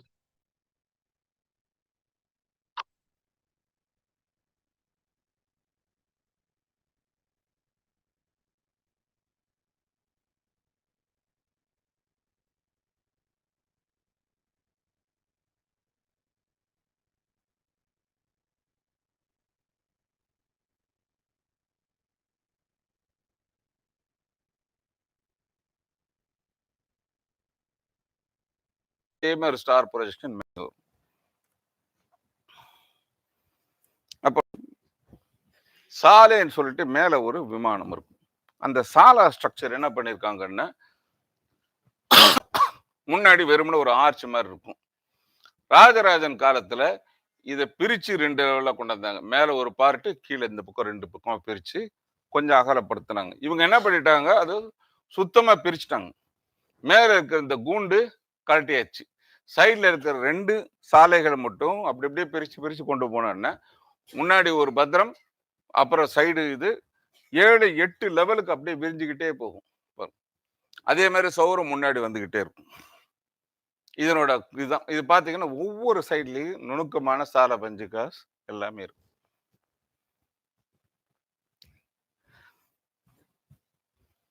இதேதான் மண்டபத்திலையும் வஜ்ரா ப்ரொஜெக்ஷன் வரப்ப மேல இருக்க அந்த சாலை எந்த அளவுக்கு 7 லெவலுக்கு விரிச்சிருக்காங்களோ அதே அளவுக்கு மண்டபத்திலே முன்னாடி வந்துகிட்டே இருக்கும். இதெல்லாம் ஹொய்சாளர்களின் முக்கியமான விஷயங்கள். அவங்களோட ட்ரேட்மார்க் சுகநாசி இந்த அந்தராலா போர்ஷனுக்கு மேல வரைக்கும் இழுத்து 3 லெவலுக்கு கட்டியிருப்பாங்க. அதனுடைய ட்ரேட்மார்க் அந்த ஹொய்சாலா, இவங்க அந்த சிங்கத்தோட சண்டை போடுற அந்த சிம்பல். அடுத்த இன்ட்ரெஸ்டிங் விஷயம், நீங்க எங்க போனாலும் இந்த சிறு கோயில்கள், மினி டெம்பிள்ஸ், தேவ கூலிக்காம்பாங்க. அது வந்து ஹொய்சாளர்களின் ஒரு வித்தியாசமான ஒரு விஷயம். அது என்ன ஆகும், நம்ம தேவ கோஷ்டத்துல நம்ம ஊர்ல என்ன பண்ணிருப்பாங்க, நம்ம தட்சிணாமூர்த்தி மட்டும் வசூல் ராஜான்றதுனால அவருக்கு மட்டும் தனியா முன்னாடி இழுத்து தேவ கோஷ்டம் பெருசா கட்டி அங்க பூஜை இருப்பாங்க. பட் அங்க என்னன்னா 4 பக்கமும் இந்த மாதிரி வெளியே இழுத்திருப்பாங்க, பத்ரம் மாதிரி தேவ கோஷ்டத்தை இழுத்திருப்பாங்க. அது ஒரு அதுவும் ஒரு முழு விமானம் மாதிரி இருக்கும். அப்புறம் தனியா இருக்கும், சில இடத்துல தனித்தனியா குட்டி கோயில், இது மாதிரி படிக்கட்டு பக்கத்துல கோயில், இது மாதிரி வித்தியாசமா இருக்கும். அதுல பாத்தீங்கன்னா எல்லா விதமான விவரங்களும் இருக்கு. நாகரபாணி, இந்த திராவிட பாணி, வேசரபாணி, பூமிஜா எல்லாமே இருக்கும். அடுத்து ஹொய்சாளர்களின் இன்னொரு ஒரு முக்கியமான அம்சம் அவர்களோட தூண்கள். அவங்களுக்கு கஷ்டம் என்னன்னா, தூடு வந்து அவங்க எடுத்திருக்கிற கல்லுல சின்னதா பண்ணா உடைஞ்சிரும், நம்ம கை வச்சதுலன்னா உடைஞ்சிரும். அதுக்காக பெருசு பெருசா பண்ணுவாங்க. அது பெருசு பெருசா பண்ண யார் இவ்வளவு பாலிஷ் பண்றதுக்கு என்ன பண்ணிட்டாங்க, அந்த காலத்திலே மிஷின் கண்டுபிடிச்சிட்டாங்க, லேத். இப்ப இருக்கிற நம்ம மிஷின் லேத்த மாதிரி அந்த காலத்திலே மரத்துல கடைசல் பண்ணி இந்த தூண்கள்லாம் கடைசல் பண்ணி பண்ணது வச்சு ஹரிசாண்டலை வச்சு சுத்தி சுத்தி சுத்தி ரவுண்ட் ரவுண்டா என்னென்ன கட் பண்ணுவோம் பண்றது. இப்படி ஒரு வகை தூண்கள். அதற்கு அடுத்த வகை தூண்கள் இந்த கடைசல் பண்ண பிறகு அதுல வந்து சிற்ப வேலைகள் ஹரிசாண்டலா அப்படியே போடு, அந்த கோடு அப்படியே சுத்தமா இருக்கும். இது கடைசல் கிடையாது, கடைசல் பண்ணது செதுக்குனது. மூணாவது, இத மாதிரி செதுக்குனதுல சிற்ப வேலைகள். மூணாவது சிற்பங்கள் அவ்வளவு அழகா, ஒவ்வொன்றுத்திலும் ஒரு சிற்பம். இதுல நம்ம இன்டர்நெட் புகழ் மக்கள்லாம் இது வந்து ரொட்டேட்டிங் டூன்னு ஒரு கதையெல்லாம் வேற சொல்லிட்டு இருக்காங்க. அதெல்லாம் உண்மை கிடையாது. ஆனா இது நிஜமான அந்த வெயிட் ஒரு பாயிண்ட்ல இது பண்ண பேரிங் இல்லாம தாங்காது. அதனால அந்த சுத்துற தூண்லாம் வந்து கதை சுத்துதான். நீங்க சோமநாதபுரம் பாத்தீங்கன்னா அங்க அந்த கடைசல் பண்ண தூணோட அந்த எட்ஜு, அந்த பாதி பண்ண தூணு அதெல்லாம் நிறைய இருக்கும். அதுல இருந்து ப்ரூஃப் ஈஸியா பார்க்கலாம் இது எப்படி பண்ணாங்கன்றதனோட ஆராய்ச்சி. இதெல்லாம் கடைசல் பண்ணி எடுத்த தூண்கள். அதுக்கடுத்து ஹொய்சாளர்களின் இன்னொரு முக்கியமான அம்சம், அந்த கார்பல்ல இருக்கிற தூண்கள்ல அவ்வளவு சிற்பங்கள். அது பர்டிகுலர்லி பேலூர்ல இருக்க இது ஃபுல்லா சாந்தலானோட மாடலா வச்சு பண்ணதுன்னு ஒரு கதையும் இருக்கு. அதற்கு அடுத்தது கோணப்பட்டம். அந்த கூரையில நம்ம விமானத்துல என்ன பண்ணுவோம், மேல உயரம் போறதுனால உள்ளுக்குள்ள கார்பலிங் பண்ணி கொண்டு போவாங்க. அதே மாதிரி மண்டபத்திலையும் இதே மாதிரி பண்றாங்க. மண்டபத்திலையும் கொஞ்சம் விதானத்தை இன்க்ரீஸ் பண்றதுக்கு ஒரு எஃபெக்ட். சதுரத்தை, இது என்னன்னா சதுரம் வெளிப்பக்க ரொட்டேஷன் இல்லை, உள்பக்க ரொட்டேஷன். சதுரத்துக்குள்ள இன்னொரு சதுரம், இன்னொரு சதுரம், இன்னொரு சதுரம், இப்படி. இதுதான் கோணப்பட்டம் ஸ்டைல். இது விமானத்துல யூஸ் பண்ணுவாங்க. நம்ம இதுல ஹொய்சாளர்களை இந்த மாதிரி ஒரு கட்டுமானம் மண்டபத்துல இந்த டோம் மாதிரி கொண்டு போறது மிக அருமையா பண்ணியிருக்காங்க. இது கோணப்பட்டம். அதற்கடுத்து இன்னொரு சில வித்தியாசமான முயற்சி. கர்நாடகத்துல இன்வெர்டட் இன்னோவேஷன் 2 இருக்கு. இது என்ன தெரியுது யாருக்காவது? இப்ப தெரியும்னு நினைக்கிறேன். ஸோ இதை வச்சு கர்நாடகால ஒரு அருமையான படைப்பு இட்லி இட்லி தட்டு. இதே மாதிரி ஷேப்ல நீங்க பாத்தீங்கன்னா ஒவ்வொரு கோயில் மாடியிலையும் இது மாதிரி இட்லி தட்டை கவுத்து வச்ச மாதிரி ஒரு எஃபெக்ட் இருக்கும், இங்க இருக்கும். இதுல நீங்க ஹலபீடு டெம்பிள்ல தெளிவா இருக்கும். இது குட்டை குட்டை குட்டை குட்டை இந்த இட்லி தட்டு மாதிரி.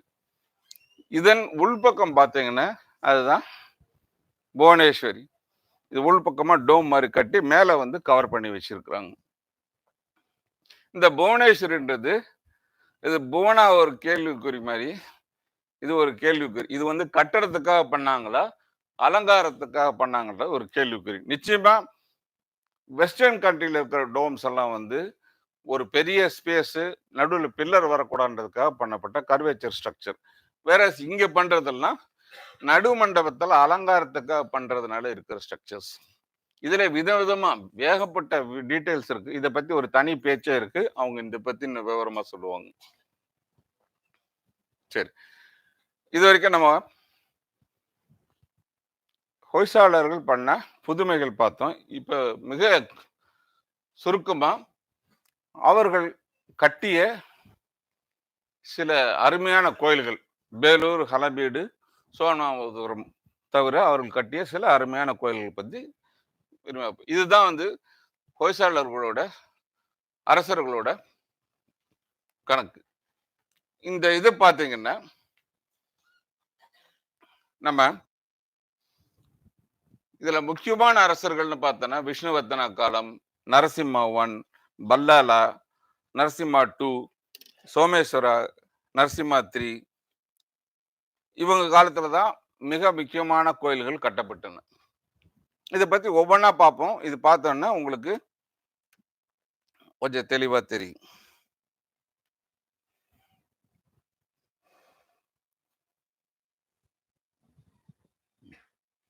ஃபர்ஸ்ட் பார்க்கறது லக்ஷ்மி தேவி தொட்டகடவல்லி. இது பார்த்தோன்னா 4 கோயில் நம்ம ஏற்கனவே பார்த்தோம். இதனோட விசேஷம் இது முதல்ல 11, 13ல கட்டினது. இது எல்லாமே அந்த காலத்துல இருக்க கதம்ப நாகரா என்று சொல்லப்படுகின்ற ஒரு கட்டிட பாணியை ஃபாலோ பண்ணது. அதை பார்த்தீங்கன்னா இப்படிதான் இருக்கும். 4 கோயில் நடுவில் ஒரு கனெக்ஷன். அதுக்கு அடுத்து கட்டினது பேலூர். இதுதான் ஹொய்சாளர்களின் லிவிங் டெம்பிள். லிவிங் டெம்பிள்னு 11, 17ல ஆரம்பிச்சு 18, 19ஆம் நூற்றாண்டு 20ஆம் நூற்றாண்டு வரைக்கும் கண்டினியூஸா கன்ஸ்ட்ரக்ஷன் சேஞ்சஸ், இன்னோவேஷன்ஸ், நிறைய விஷயம் இந்த இதுல பார்த்தாலே தெரியும். இது மெயின் டெம்பிள், இது போக எக்ஸ்ட்ரா டெம்பிள், ஈவன் விஜயநகர காலத்துல ஆண்டாள் டெம்பிள் உட்பட சகலமும் கட்டிருக்காங்க. இதை பத்தி ஒரு விரிவான பேச்சு இருக்கு. அதுக்கடுத்து கட்டப்பட்ட விஷ்ணுவர்தனா காலத்துல ஹலபீடு ஆரம்பிச்சு வச்சாரு. பின்னாடி அடுத்து இதுவும் 2, 3 தலைமுறைக்கு டீட்டெயிலா போச்சு. இது இரட்டை கோயில். இதுல பாத்தீங்கன்னா இதுல இருந்து அந்த புவனேஸ்வரி தெளிவா பார்க்கலாம் மேல அதனோட இது. இந்த இரட்டை கோயில் இது கண்டினியூஸா கட்டடக்கலை நடந்துட்டே இருந்துச்சு. பல்லாலா 3 பீரியடுக்கு பிறகு அது அப்படியே நின்று போச்சு. நரசிம்மா பீரியட்ல அவ்வளவு விஷயங்கள் இல்லை. ஒரு வித்தியாசமான கோயில் கிக்கேரியில. இது ஒரு சிறு கோயில், ஆனா மிக அழகான கோயில். இதுல பாத்தீங்கன்னா ஆதிட்டானம் கிடையாது, பழமையான ஆதிட்டானம். கீழே வந்து ஜெகதி பிளாட்ஃபார்ம் கிடையாது, கீழே மேலெல்லாம் சிற்பங்கள் கிடையாது, வெறுமன அந்த ஆர்கிடெக்சரல் மெம்பர்ஸ் தான். சிம்பிள். பட் இதுதான் வந்து முழுமையான ஹொய்சால பாணி கோயில். இதுக்கு அடுத்து புச்சேஸ்வரா. பல்லாலா 2 பீரியட்ல ஏகப்பட்ட வித்தியாசமான கோயில்கள் கட்டப்படுகின்றன. அதில் முக்கியமான கோயில் கோரவங்களா புச்சேஸ்வரா. இது பார்த்தீங்கன்னா ரெட்டை கோயில். இதான் சொல்லியிருக்கேன். ரெண்டு இது 2 ஹாலு ஒரு இது. இது வந்து பத்திரம் முறையில வெளி ஈர்க்கப்பட்ட பிளானு. வேசரபாணி ஹொய்சாலா கோயில். இது பார்த்தீங்கன்னா இதுல இங்க சாலை இருக்கும். இங்க வந்து நடுவில் ஓரத்துல கர்ணக்கூடு, அந்த பக்கம் பஞ்சரம் இருக்கும், மேல இந்த மாதிரி திராவிட பாணி கட்டுமானம் வரும். இப்ப திடீர்னு இதுல இருந்து ஒரு சேஞ்ச் வரும். அமிர்தேஸ்வரர் டெம்பிள்ல கொஞ்சம் வித்தியாசம் வரும். பாத்தீங்கன்னா இதுல பூந்து விளையாடி இருப்பாங்க. இதுல இந்த பத்ரம் இதெல்லாம் பூந்து விளையாண்டு அவ்வளவு அலங்காரங்கள். இந்த இதெல்லாம் முன்னாடி அவ்வளவு முன்னாடி வந்திருக்கும். இதற்கு பேர் போன கோயில். அதற்கு அடுத்தது மொசாலே. இது 2 சிறு கோயில்கள். ஆனா இரண்டுமே ட்ரெடிஷனல் கோயில். இதுல மேட பீடம் கிடையாது, காமன் பீடம். ஆனா சிற்பங்கள் நிறைய, சுவர் முழுக்க சிற்பங்கள். இதுல பாத்தீங்கன்னா நான் ஹொய்சால இதில் சொன்ன மாதிரி நடுவுல ஒரு பிரிவு கிடையாது. இதெல்லாம் பிற்காலத்துல வருது. இந்த இதெல்லாம் பிரிவு கிடையாது. முதல்ல சிற்பங்கள், சிற்பத்துக்கு மேல உடனே விமானம் வந்துடும். அதுக்கு அடுத்தது ஒரு வித்தியாசமான கோயில் வீரநாராயண டெம்பிள், பல்லால. இது ஒரு அருமையான 3 கருவறை உள்ள கோயில், திரிகுட்டா. இதுல விசேஷம் என்னன்னா இந்த விமான சிற்பங்கள், இதனோட இது இந்த மண்டபம் வந்து மிக அருமையா இருக்கும். இந்த 3 மண்டபம் ரொம்ப அருமையா இருக்கும். 3 விதமான கோயில் அமைப்புகள். அதற்கடுத்து நம்ம நிறைய பேர் பார்க்காத ஒரு கோயில். இது எவ்வளவு பேர் பார்த்துருப்பாங்கன்னு தெரியாது. ஹலபீடிலே இருக்கு. அந்த ஜெயினா டெம்பிள்ஸ் 2 இருக்கு. அந்த ஜெயினா டெம்பிள்ஸ்ல இருந்து 1 கிலோமீட்டர் போனோன்னு இருக்கும். ஹலபீடுக்கு ஈக்குவலா சில விஷயங்கள ஹலபீடோட ரொம்ப அருமையான மகாபாரதா சிற்பங்கள் இருக்கும். பீஷ்மர் அம்பு கூடுறது, இது மாதிரி சில வித்தியாசமான சிற்பங்கள் இருக்கும். சாயங்காலம் சங்கரநாராயணன் சார் பேச போற அதுல பாதி இங்க இருந்து தான் வரும். அவ்வளவு சிற்பங்கள் இருக்கும். ஆனா எளிமையான கோயில், பல்லாலா 2 கட்டினது. அதுல சூப்பர் ஸ்ட்ரக்சர் கிடையாது. அதனால என்ன இருந்துச்சுன்னு தெரியாது. கடைசியில் வர்றது நம்ம அரிசிக்கரை கோயில், ஈஸ்வரா டெம்பிள். இதுதான் இருக்கிறதுலே மிக மிக குழப்பமான ஒரு உச்சக்கட்டத்தை அடைந்த ஒரு கோயில். ஸ்டார், இதுல 3மே ஸ்டார். வழக்கமா மண்டபம் வந்து பத்ரா ஸ்டைல்ல இருக்கும். இது முழுக்க முழுக்க ஸ்டார். இது வந்து 4 ஸ்டார், இது 4 ஸ்கொயர் ரொட்டேஷன், இது 6 ஸ்கொயர் ரொட்டேஷன், இது 4 ஸ்கொயர் ரொட்டேஷன். ரொம்ப காம்ப்ளெக்ஸ். இதுல இந்த மாதிரி மேல மண்டபம் வர்றதும் ஒரே அமைப்பும் இதுதான். இதுல இன்னொரு வித்தியாசம் என்னன்னா, கீழே ஸ்டெர்லைட் இருந்தாலும் இந்த பக்கம் பத்ரம் இழுத்துட்டு என்ன பண்ணிருக்கான், இங்க நடுவுல சாலா, இந்த பக்கம் 2 கர்ணக்கூடு, இங்க பஞ்சரத்துக்கு பதில் வழக்கமாக ஹொய்சால ஸ்டார் பாணி காணர் கோயில். இது மாதிரி இது வந்து மேல பூமிஜாவும் கிடையாது, திராவிடமும் கிடையாது. இது 2ம் கலந்த ஒரு வித்தியாசமான ஒரு கலவை. மேல பாத்தீங்கன்னா சிகரம் பாத்தீங்கன்னா திருப்பி கிட்டத்தட்ட நம்ம திருப்பதி லட்டு இல்லாம பழைய அமலக்கா ஸ்டைல வந்துடும். இத மாதிரி ஒரு கோயில் ஹொய்சாலால வேற கிடையாது.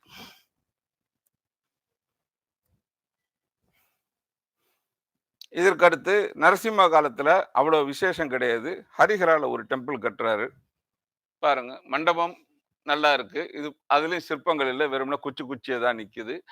இது மேல தூண் இடிஞ்சு போச்சு. இதை பார்த்தாலே சொல்லிடலாம் விஜயநகரா பீரியட்னு சொல்லிட்டு. மேல மேல ஆர்கிடெக்சரல் மெம்பர் மட்டும்தான் இருக்கு, சிற்பத்தையே காணோம். கடைசியில சோமேஸ்வர பீரியட்ல கொஞ்சம் நிறைய விஷயங்கள் இருக்கு. நுக்குஹலியில 2 கோயில் கட்டுறாரு. இது ஒரு வித்தியாசமான கோயில். Sadasivar Sterlite plan. ஆனா என்ன பண்றாங்க, ஸ்டெர்லைட் பிளான்ல ஸ்டார் கட்டிட்டு மேல சுத்தமான பூமிஜா. இதே மாதிரி தான் வேலூர்ல 5 தளங்களுக்கு மேல கட்டி இடிஞ்சு போயிருக்கு. இதனால முன்ஜாக்கிரதை 3ஓட நிப்பாட்டிட்டாங்க. இன்னொன்னு நுகஹல்லியில லட்சுமி நரசிம்மா. இதுவும் ஸ்டார் பிளான் சொல்ல முடியாது. இது வந்து பத்திரம் மாதிரி இழுத்துருக்காங்க 4 பக்கமும், தெரியுதா? இது வந்து ட்ரெடிஷனல் திராவிட ஸ்டைல்ல பண்ற வேசர விமானம். இது வந்து திராவிட விமானம். 2 வேசர விமானத்தை வந்து பிற்காலத்துல விஜயநகர இதுல கட்டியிருக்கிறாங்க சுண்ணாம்புல. அதுக்கடுத்து ஒரு நல்ல ஒரு வித்தியாசமான கோயில் ஜவஹல். இதுவும் திரிகுடா கோயில். 2 ஹாலு, அப்புறம் ஒரு இது மேல வந்து பத்ரம் பிளான் இருந்தாலும் அது எக்ஸ்டென்ஷன் வந்து ட்ரெடிஷ்னல் வேசர ஹொய்சால டைப்ல அந்த கூடா சாலா அந்த வகையில கட்டப்பட்ட கோயில். இதே மாதிரி இன்னொன்னு ஹொசவாலையிலயும் ஒரு லட்சுமி நரசிம்ம கோயில் இருக்கு. அதுவும் கிட்டத்தட்ட அதே மாடல் தான். பத்ரா ஸ்டைல். இங்க அப்படியே கட்டி இங்க பாத்தீங்கன்னா இந்த சாலா தெரியும், நடுவுல இது தெரியும், இந்த பக்கமும் சாலா தெரியும், நடுவுல கர்ணக்கூடு தெரியும். அழகா கட்டினது. இது எல்லாத்துக்கும் உச்சக்கட்டம் சயின்டிஃபிக்கா கட்டப்பட்டது சோமநாதபுரா கோயில். 3 கோயில் ஒரே ஹாலு. இது வந்து நட்சத்திர வடிவத்தின் உச்சக்கட்டம். இதே மாதிரி அந்த பூமிஜா ஸ்டைல்ல மிக அருமையாக ஒரே மாதிரி ஸ்டார் மாதிரி இது அழகா கட்டப்பட்டது.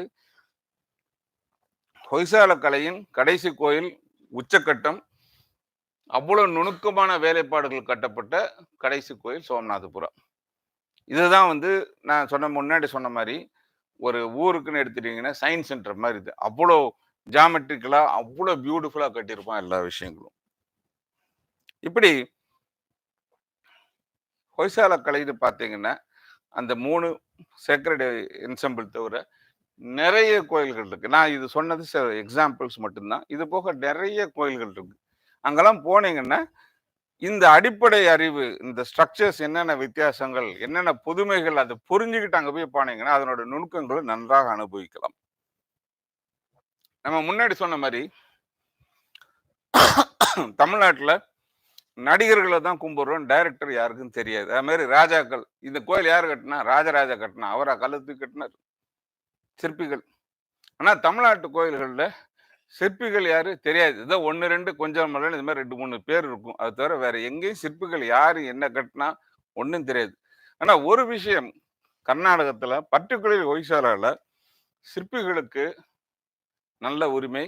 அவர்கள் நடத்துகின்ற பள்ளிகளுக்கு அவர்களுடைய பாணிக்கு ஒரு நல்ல மரியாதை, அவங்களுக்கு உண்டான எழுத்துக்கள், அவங்களுக்கு உண்டான மரியாதை எல்லாமே வந்து பொறிக்கப்பட்டது.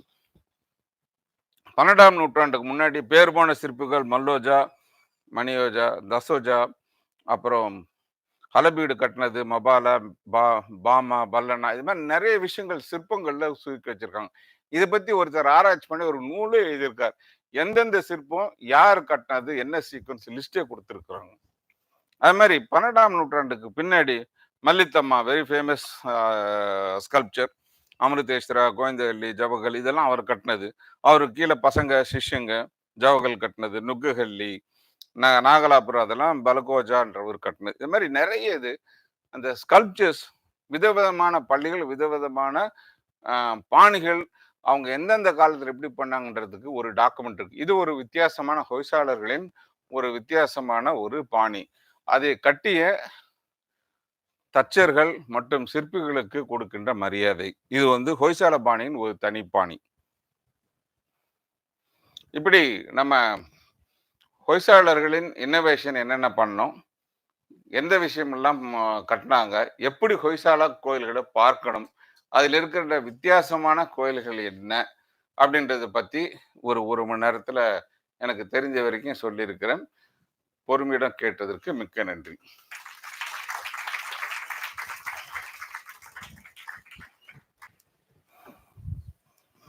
தென்னிந்திய கட்டடக்கலை பரிணாம வளர்ச்சியையும் அதில் ஹொய்சாளர்களுக்கு உண்டான அவர்களுடைய இடம், அவர்களுடைய பங்கு பற்றி விரிவாக பேசி ஹொய்சால கட்டுமானத்தின் பல்வேறு அங்கங்கள், அவங்களோட ஸ்டைலிஸ்டிக் டிஃபரன்சஸ், அதனுடைய பரிணாம வளர்ச்சியை பற்றி மிக அழகாக இந்த